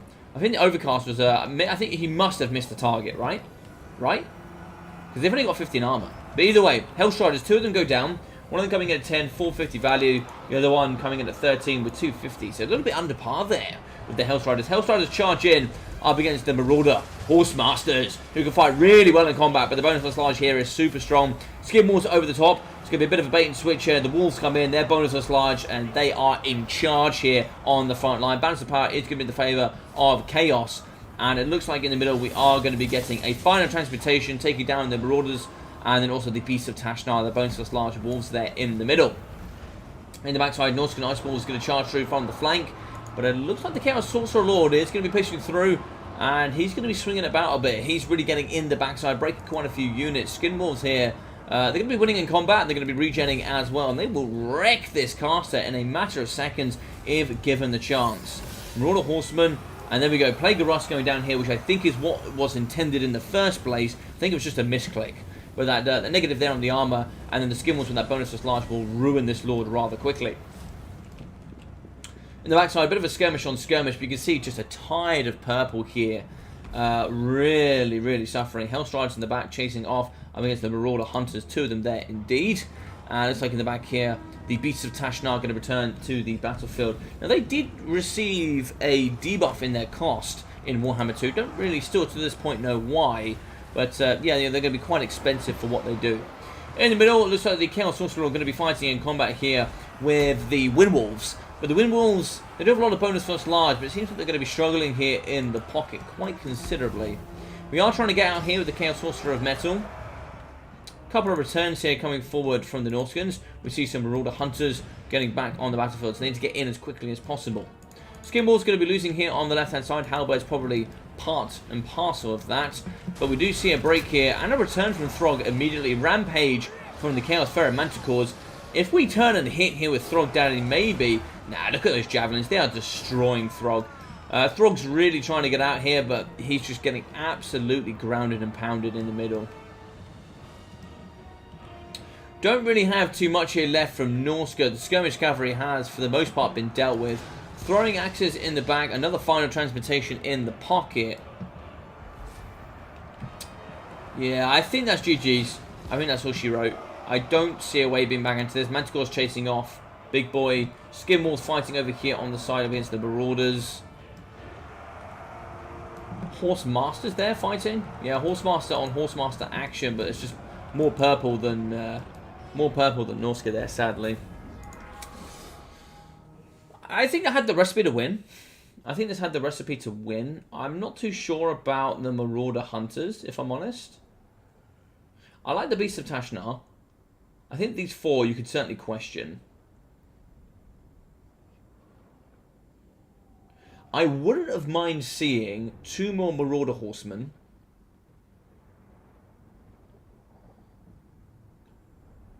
I'm a bit surprised that the Shaman Sorcerer of Metal only bought Plague of Rust. I'm really shocked by that. At least a Searing Doom or a Final Transportation was probably going to be quite strong there, I think. I think what I would have done, I would have dropped these 4. I would have brought 2 Marauder Horsemen. Another spell. And then for Throg, just due to his leadership, maybe his crown? Oh, I don't know. I don't know if I would have brought his crown. Maybe just the melee attack buff would have been nice with the leadership, because his leadership is so garbage. 1.2k for the Metal Sorcerer. I'm surprised, even with the Plague of Rust, he didn't go down. Probably quite high melee defense there. Manticores, not really doing too much. 900, 700, 600, 880 there for the Mortal Horse Masters. Skirmish Cavalry coming in at 460, 530, 640, and 760. You brought more Skirmish, and you could use the Windwolves to keep back here with the Hellstriders, perhaps. The infantry was really wide, but you probably could have ignored it for the most part. But 430, 490 there for the Marauder Horsemen. Yeah, it's the 4 Marks of Grace that really bring it into like Warriors of Chaos advantage, really. I mean, having 4 Hellstriders is just absurd. They're just so goddamn powerful.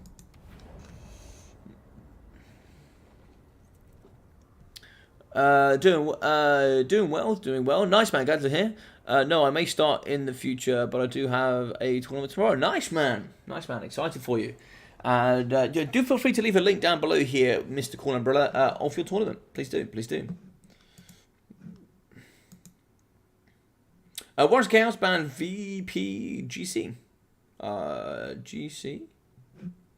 GC.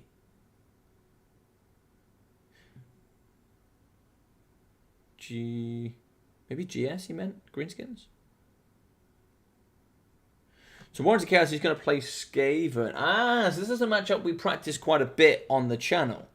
This is something that... so for those that don't know, so this is going to be a matchup which is going to be Warriors of Chaos against Skaven. Now, if you want a little bit more in-depth knowledge about this matchup, myself and the ODM boys, I don't think Chosen One was there, but we did an entire 2.5-hour review on the matchup. So there's 5 games, chats from myself, the ODM boys got together, and there is a link to Chaos vs Skaven. So if you want to go see that matchup in a little bit more detail, feel free to go check that out. It is 2.5 hours. Take your time, grab some food, whatever it is afterwards you need to do, and check out that matchup. It really breaks down the important elements for Skaven and the important elements for the Warriors of Chaos. So in this matchup, one of the issues, like Warriors of Chaos absolutely dominates the infantry, but that's not, they actually don't bring the infantry, and the reason is because of Globadiers. Chosen One and Skaven have Globadiers they can bring to the battlefield that could do quite well, and then also, you know, they're good lord choices from the Warriors of Chaos. You know, it gets countered by Rat Ogres, but then Rat Ogres get countered by Skirmish Cavalry. And I think in this matchup, you always have 2 options, in my opinion. There's always 2 options in every matchup with your Marks of Grace. You bring Hellstriders or you bring the Siege Cavalry. And the reason the Siege Cavalry is really good is because they can get shot, take that off their barrier, run away, get their barrier back, come back in, and continue to throw.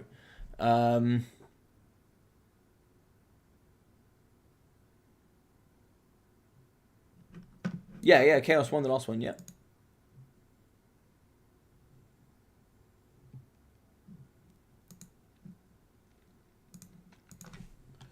So I'm confused about your question, Time Lord.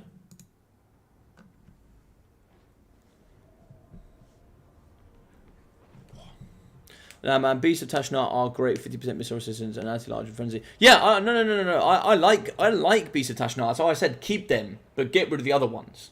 Get rid of the other wolves. I don't think the other wolves are that useful. Beasts of Tashnar are great, but I don't believe they deserved a penalty buff to buy them because Norska wasn't strong to begin with in Warhammer 2. Sorry, if that's what you're talking about. I don't believe they needed a debuff. I don't think. But yeah, so in this matchup, Skaven, they need to take Globadiers to deal with the front line. They need to take Rat Ogres to deal with big heavy lord choices, Manticores, etc. And then they need some sort of, you know, good range. You know, maybe artillery pieces, maybe Warlock Giselles, Rattling guns. And I think the choice is really important. I think Gracier on a bell is probably the way to go with Skaven. Summons, etc., controlling the sky as well is super, super important in this matchup.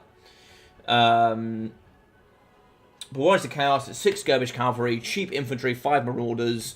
Lord choice is up to you. I really like the cheap Lord choice of Tzeentch on a disc. You know, he's 1500 gold, comes with the summon of Chaos Spawn. A blue-pink flyer is more than you need. It's more than you need. And he's actually a pretty decent melee combatant as well, so he actually can do quite well. Wasn't a question, sorry. Oh, I see. Yeah, so Chaos did win that last one, yeah. So I think here, this is probably like a 60-40 favour to Warriors of Chaos, I think. So, yeah, I think that's an interesting one here. I'll be very interested to see what Chosen One does. Let's hop into this. So you can also take choices like Bellicor for Warriors of Chaos. Bellicor can get shot to death.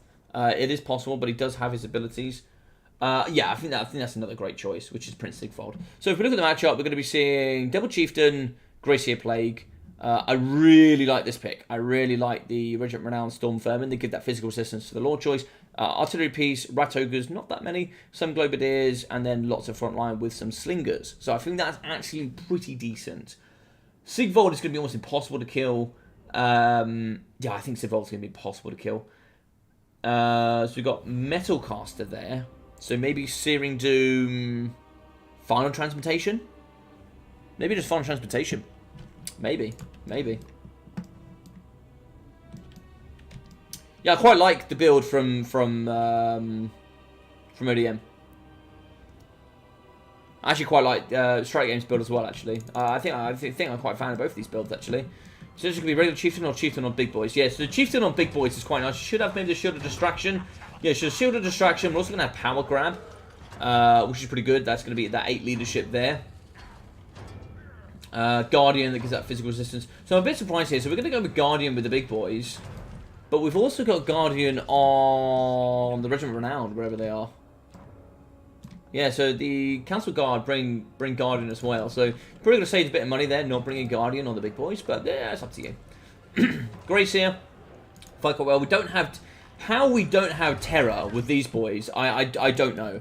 I don't know how you do not have Terror with Chieftains on Bonebreakers. I don't understand how these things do not have Terror. Look at the size of this thing. How does this not cause you Terror? I don't understand. Either way, so Gracier Plague here, he'll have probably some Sky Control. So Scorch, Unholy Clamour. Yes, the Warpstone Scroll, really important. Dreaded 13th, Vermintide. Yeah, pretty good stuff. The Wall of Unholy Sound is good. Yeah, so Venomous Doom, -4 leadership. Oh, we are going to go the Law passive. Okay, I quite like the Law passive. I think it's quite good. And then Arcane Conduit. Yeah. Ratchet is in the middle. Good halberds. Slingers will be interesting to see how they get used. Also, they got 120 range, so they'll be good to counter the Skirmish Cavalry. And yeah, so here we go. So I think this is quite good. So we're going to be seeing Hellstriders, Forsaken. This is not the strategy I would go down, but I still quite like it. Throwing axes here in the backside with Strat Game. So we are going to get the Weird Spawn, which is going to be the Regiment of Renown, so Unbreakable, Magical Attacks, Armor Sundering. Chaos Spawn, Shadows Magic with Oakham's Mind Razor.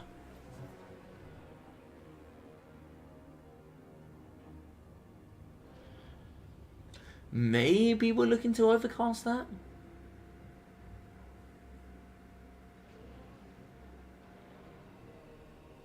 Maybe I don't like this build as much as I thought I did. So we're going to have Sigvald. So we're going to have the Auric Armor. What else have we got here? Of course, the Perfect Vigor. The Silver Slash. Seems to be it for now. And Slippery, which I think is always really good value. I kind of expected more skirmish here, I'm going to be honest. I think this favours Skaven at the moment, I think. I think Skaven have got what they need. Does Guardian stack? No. My apologies. No, Guardian does not stack. So any ability that is named the same will not stack. So if you have 2 Guardians, they will just count as 1 Guardian. But if you have... I can't think of any other examples. Let's make up a fake one. So let's say you have Guardian plus Protector that both give physical resistance. They will then stack because they're 2 different components. If that makes sense to you. Mark. Hopefully. Ogre's Mind Razor will be good against weapons teams and Storm Vermin. Yes, but I don't see that being worth it here. Listen, I am well and truly happy to be proven wrong. But you also have Armor Sundering from the Weird Spawn, so yeah, I don't know. I was expecting more Skirmish Cavalry because how are you going to deal with these Rat Ogres, man? Rat Ogres are just going to punish this build hard. Rat Ogres will counter the Chaos Spawn. Sigvold will get bullied as well here. I think Sigvold was a good choice. I just can't see why you wouldn't take Siege Magic here. Yeah, I don't know. I think Siege Magic would have been really good. Blue Fire and the Area of Effect damage spell. The big Vortex. Example is Kindle Flame and Warp Fire. Oh, you agree with me? Oh, yeah. They're just too cuddly. What's this? Forsaken going to charge right through those slaves. They'll do well, but they'll get... I mean, it's really wide, so there's probably enough infantry here to cause some big damage. So we're going to shoot the front here up against the Weird Spawn. So you can see that shield pretty much takes the entirety of that blow. They took a tiny bit of damage, but now they'll take a full force next. Cavalry will come around the side, but we have lots of infantry here. Plus Rat Ogres to hold back the Forsaken. What's the Poison Wind Gloves here due to damage up against the Forsaken? Like, they're going to die in a matter of seconds. Look at that damage. Like, it's absurd. It's absurd levels of damage. And then there's tick damage on top of that. I don't know, man. I don't know. Storm Vermin going to hold. We're going to charge through here. Rat Ogre's going to fight back against the Hellstriders. The cheap Skaven Slave Spears will actually do a bit of a number here.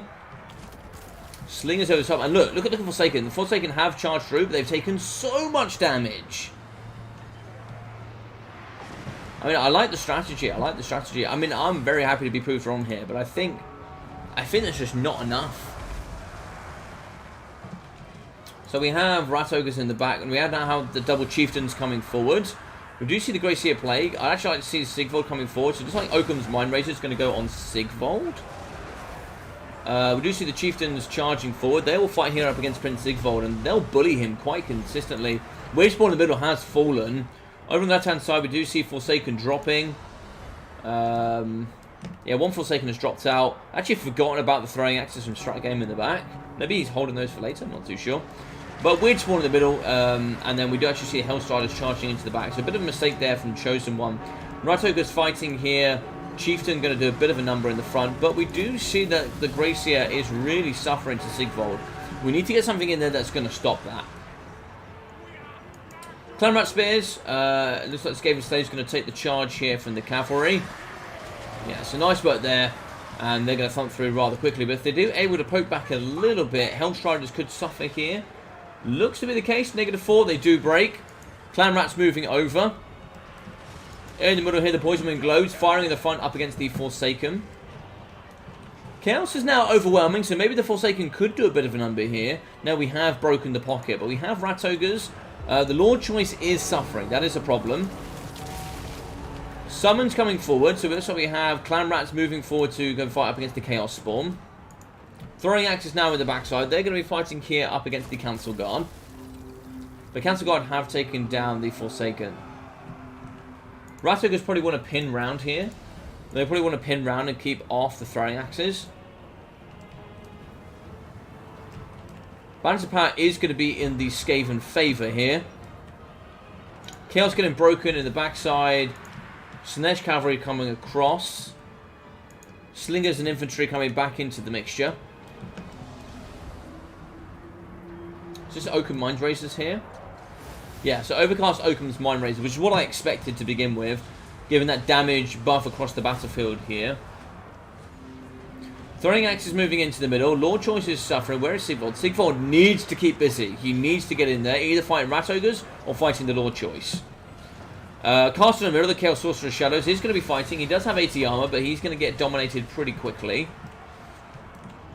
Slinger's keeping off the throwing axes. Forsaken in the backside has been broken. A lot of the infantry now has been dealt with rather quickly. Rat Ogre's going to be holding Weird Spawn and the regular Chaos Spawn really suffering to the Rat Ogre pressure. I think that is all she wrote, I think. I don't see a way back in here for Chaos. Chieftain's going to come across. Got to be careful the Chieftain don't lose here to Sigvald too convincingly. That is actually going to be a Scorch down the line. That's going to be some lovely damage. Good dodge there from Strat Game. Throwing axes coming across here around the side. They're going to get some throwing axes. They need to keep on these Rat Ogres. That's like where you need to keep busy. Because these Rat Ogres will otherwise dominate you. Overcome some of the Council Guard. The Council Guard will do some lovely work over here. The Council Guard will actually also give physical resistance to the Chieftains. That is also something that I forgot. So they'll actually give these Chieftains physical resistance as well, which is actually really important.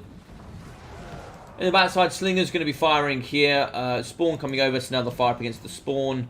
Spawn, of course, only with 10 armor. They'll take, considerable damage. Down to 500. They are unbreakable, so you do need to, take care of them.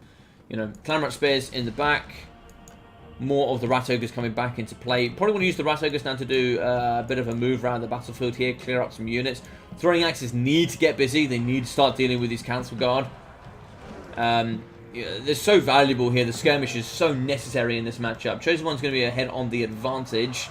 It's probably not going to be too much in it. But probably enough here to win. It all comes down to Sigvald now, I think. You can see here one of the Chieftains is suffering. He's now going to get charged. And that is a bit of a throw there, unfortunately. Chieftain's going to get punished there for that. We do come across with the Grey Seer Plague. Need a summon here to, to save one of the Chieftains. I don't know if we can take care of Sigvald. Sigvald is broken enough that he could single-handedly win this game. There's no doubt about that. So Globe's coming back. Globe's probably actually want to fire over here against the healthy unit of Marauders. We do actually have the casting on across of Shadows. Throwing axes, we need some slingers in around the side. We do actually get the Chieftain back.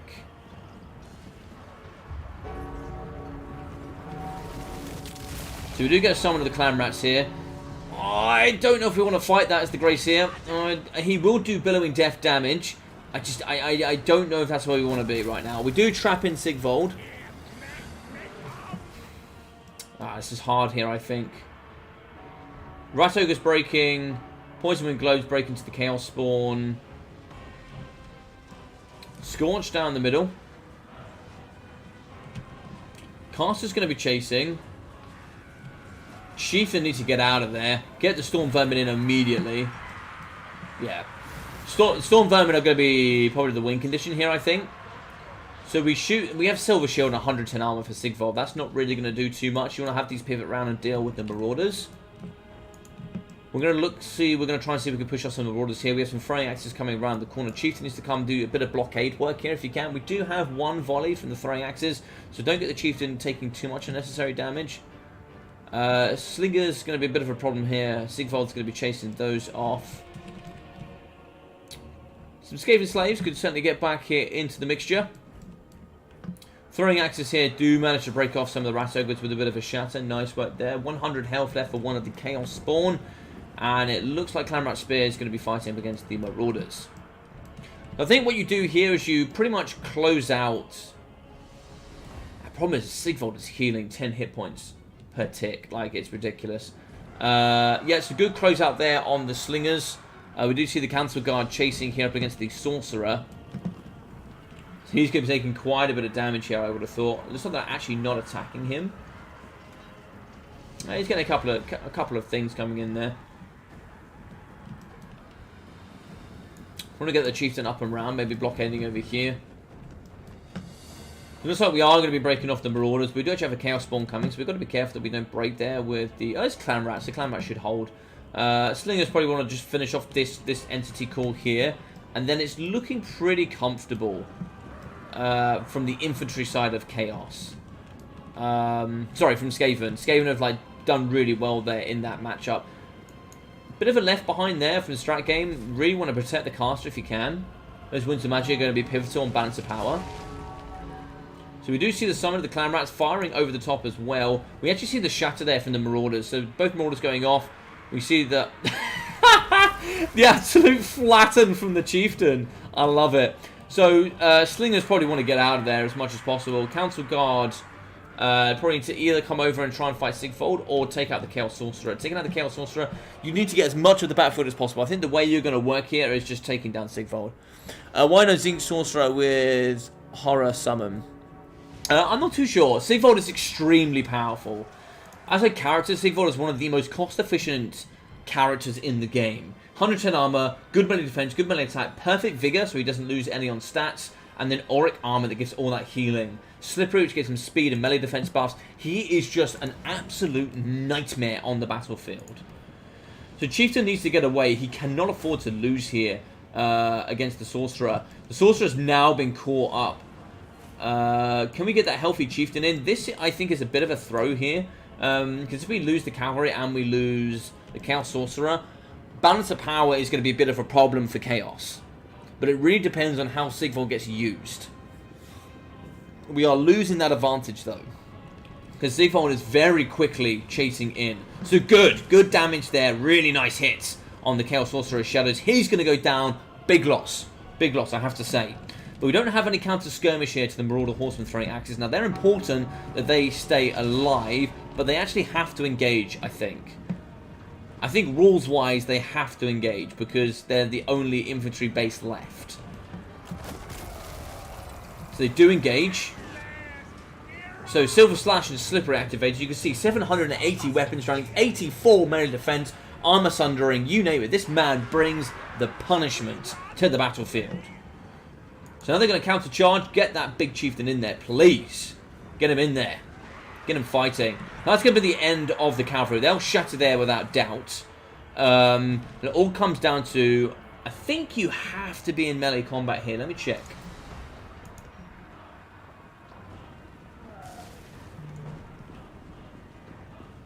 You don't have to be, right? Oh no, there's no tick damage. Oh, that's the hero. Sorry, that's the hero. I thought he had tick damage. He doesn't. It's just a wall of unholy sound. Okay, I think it's the melee attack buffs. Okay, it's just the hero that has the billowing death, which I think is in melee anyway. So it's now about cycle charging your healthy chieftain.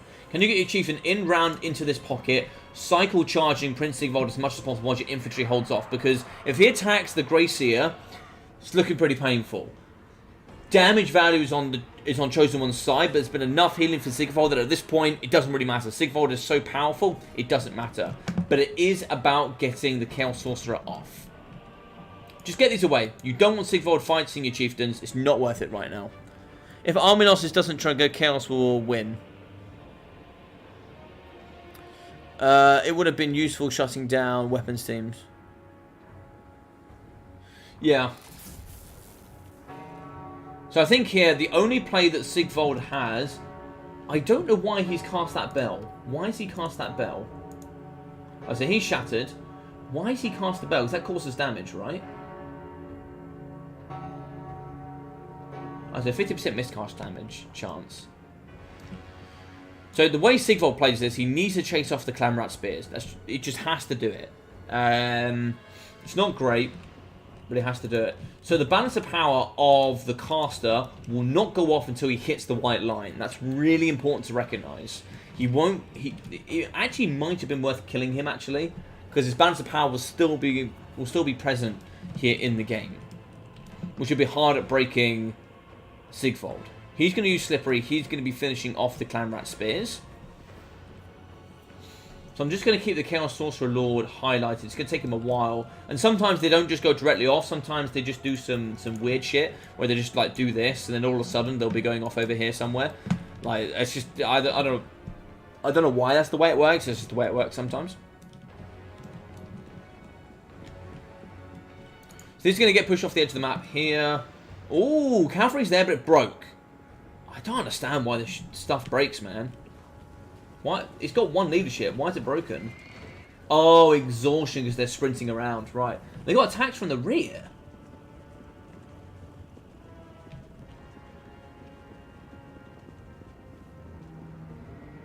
They've returned. They've got 1 leadership. What's that +1 other? This game really confuses me. Alright, don't sprint them. They're exhausted. Let them rest. Oh, they're just going to break again. Have them walk. They'll get very tired very quickly. So he's nearly off. So balance of power is now dead square, pretty much even. We'll get to Sigvald. It's going to take him a while to get there. But it's important about this caster going off. Sigvald can kill what's ever left. No army losses. Yeah. I think Sigvald wins this. I think Sigvald just is the problem. So the summon here. Yeah. So summon of Storm Vermin, Sword and Shield. Lovely. Get on top of Sigvald where you can. Has he gone? He's gone. And there we go. Look at that balance of power. Look at that balance of power change. The caster's gone off. Balance of power, big change. We also have to summon on the battlefield now. And Storm Vermin, of course, you know, very valuable as well. So he's not happy in there. I don't know why he's not happy. Let's get an in-depth review on Sigvald.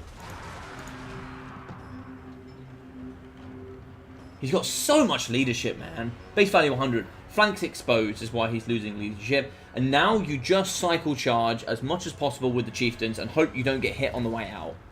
It's pretty much the way you play. Who's got... Okay, so you've got Guardian. Can we see Sigvald and his healing cap? We can't. Is that 1.9k?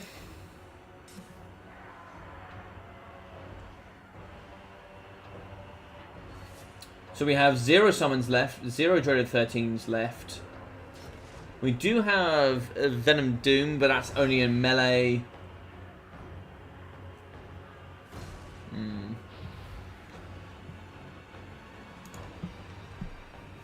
Ah! Healing caps, ladies and gentlemen. Healing cap is up here for Sigvald. That is really, really important. Is Double Guardian still illegal? Double Guardian is illegal on heroes, I think. Hey, Homer, how you doing? It changed with the summon. I think it also changed with the caster. I'm pretty sure. I will go back and check. This is unfortunate. That is not what you want. That is not what you want.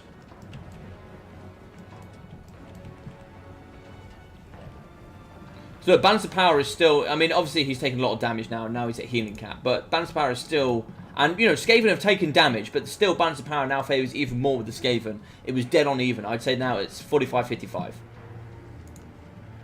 So 4,600. He is just going to chase the chieftain to the end of the earth. Good. Cycle through your infantry. Get them to butter him up. He can chase the chieftain all day of the week. Storm Vermin need to hold him in place, and these chieftains need to cycle charge. They need to get that work. Do not allow your Gracier to get too far away from your infantry. He gives them melee attack buffs. That +5 melee attack is really huge. So we get in with the chieftain. Chieftain gets away. 4,500 there for Sigvald.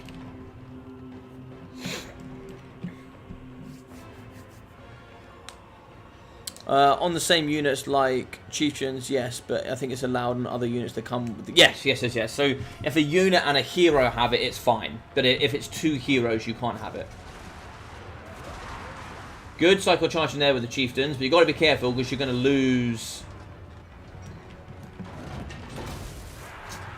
You've got to be careful. I mean, he's getting pushed over, so he's not taking damage. That's the time to get out with your lords and heroes.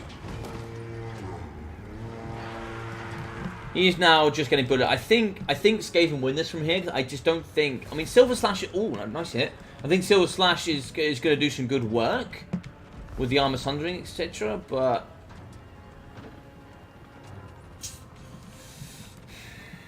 he's got 84 melee defense. This is where you need to just get your characters out. If he's got 84 melee defense, just go away. You're not hitting him. Like, it doesn't matter how many presents you ask from Santa for Christmas. They're not going to be hitting Sigvald, right? Like... 84 melee defense is absurd. Like, it's just absurd levels of melee defense. You're not hitting that. Oh my god. What absolute bomb dive. Absolutely love that. So it's looking really worrying there for one of the chieftains. 830 health there for him. Good cycle charging there from Chosen One. Sigvold now is down to 3,500 HP. Lovely hit again there from the chieftain. 3,075. 2,900 now. Sigvold is... I mean, he has so much leadership. So much leadership is the problem. But then he also has immune to psychology. So fear and terror is not going to affect him here. Attack from the flank. Flanks exposed. Damage sustained 22. So he's taking significant damage. 2,300 there. Oh, the chieftain returns. Unholy Clamour comes through to save the day. Holy hell. Yeah, there's like 1,900 there. And it's looking pretty sad here for Sigvold. Die, Sigvold, die. Die!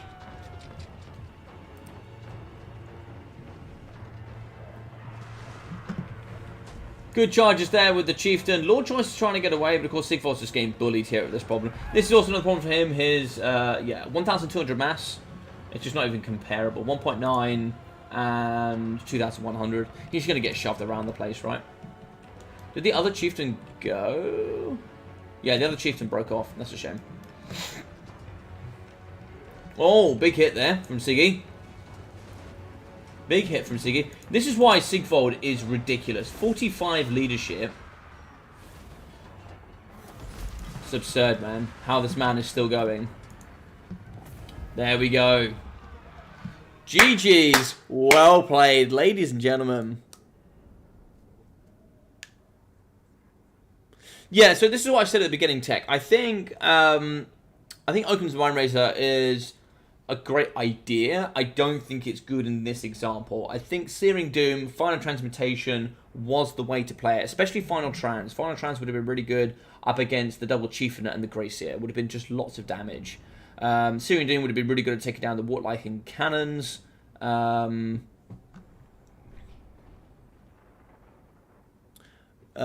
game, took the wrong spell. Unlucky strat, unlucky strat. To be fair, I mean, it's not my tournament, but in my tournaments, if you go, oh, hey, by the way, I took the wrong spell, I'm really sorry. If the game hasn't started, then yeah.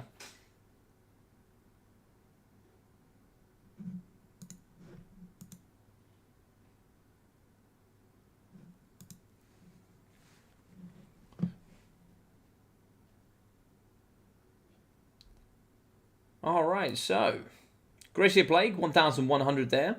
550, 1,300 from the Chieftain. 1.8k for the Council Guard. Cannons coming in at 500. 870, 650, 230 there for the Rat Ogres. 1,100, 500, 780 there for the Poison Wing Globes. 320 there for the Clan Rat Spears. 130, 250, 220 there for the Skaven Slaves and Spears. Doing pretty well there for the Skaven Slaves, yeah. So, GG's.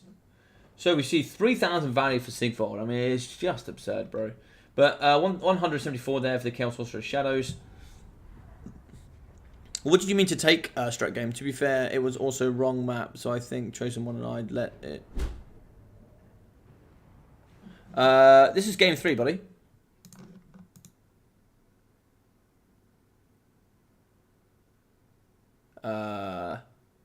What map are we on? Oh, did I just do the... Oh, okay, maybe... What one did I do? I mean, it's just the map, right? It's not that interesting. It's just a map, who cares? Like, the game was good. It doesn't really matter. 600, 180, 320, and 130 there for the Forsaken. 900, 430 there for the Hell Striders. 800 for the Throwing Axes. 450, 50, 48, and 100 for the Marauders. Yeah, some pretty good stuff. Pretty good stuff. This is kind of... this is a really good build. I quite like this build, actually. Yeah, I do wonder maybe, you know, just a spell change or two. The Forsaken... One of them did well, the others maybe suffered a bit. How come you went no skirmish cavalry strat? Interesting. Supposed to bring POS, full Council Guard. POS.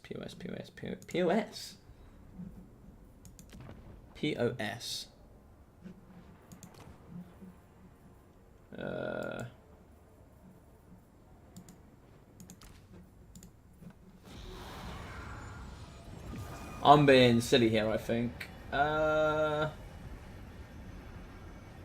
took shadows. Oh, pit of shades. Right, yeah, I'm with you now.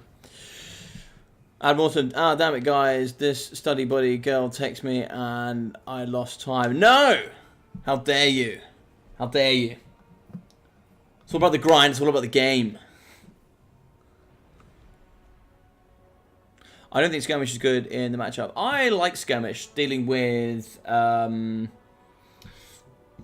think the Skirmish helps deal with like Rat Ogres, and I think... Indeed. I think like it helps deal with Chieftains, etc. I think. GG's well played, by the way. That's going to be 3-0 there to Chosen One with the final game there. And the grand finale going to Chosen One. So congratulations there to him. Just on a idea side of things, I think also the Skirmish is really good at dealing with the Chieftains, right? So if we go, where's Chieftains? If we go Chieftain on a Brone Breaker, 70 armor, like it's okay, but like you'll do significant damage there, right? Also, I like Mouthbreaker builds. Oh yeah, fair enough then. Yeah, fair enough.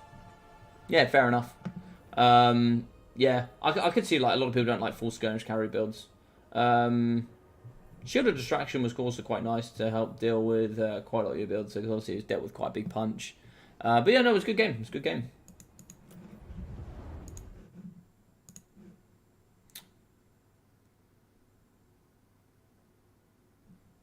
All right. I can't even watch the replay now. Oh, you should be able to. You should be able to. But guys, we've now come to the end. I want to say thank you very much to everyone that played today. So it's going to be a 2-0 win there for Chosen against Rice. 2-0 strat game against Green One. And then a nice 3-0 final there with the Chosen One. So thank you very much for everybody that played. I hope everybody really enjoyed today. I'm going to be doing some more tournaments and some more videos and stuff coming out soon. I'm just in the period where I've just got back to uni, just started my new job, so there's a lot going on right now. Once that's all settled down with the dust, I'll be back on as usual. So thank you very much, all of you. I really hope you have a fantastic day, or rest of the day, I should say, wherever you are in the world. And I'll be seeing you soon. Take care of yourselves, and if you've got any more tournaments, let me know.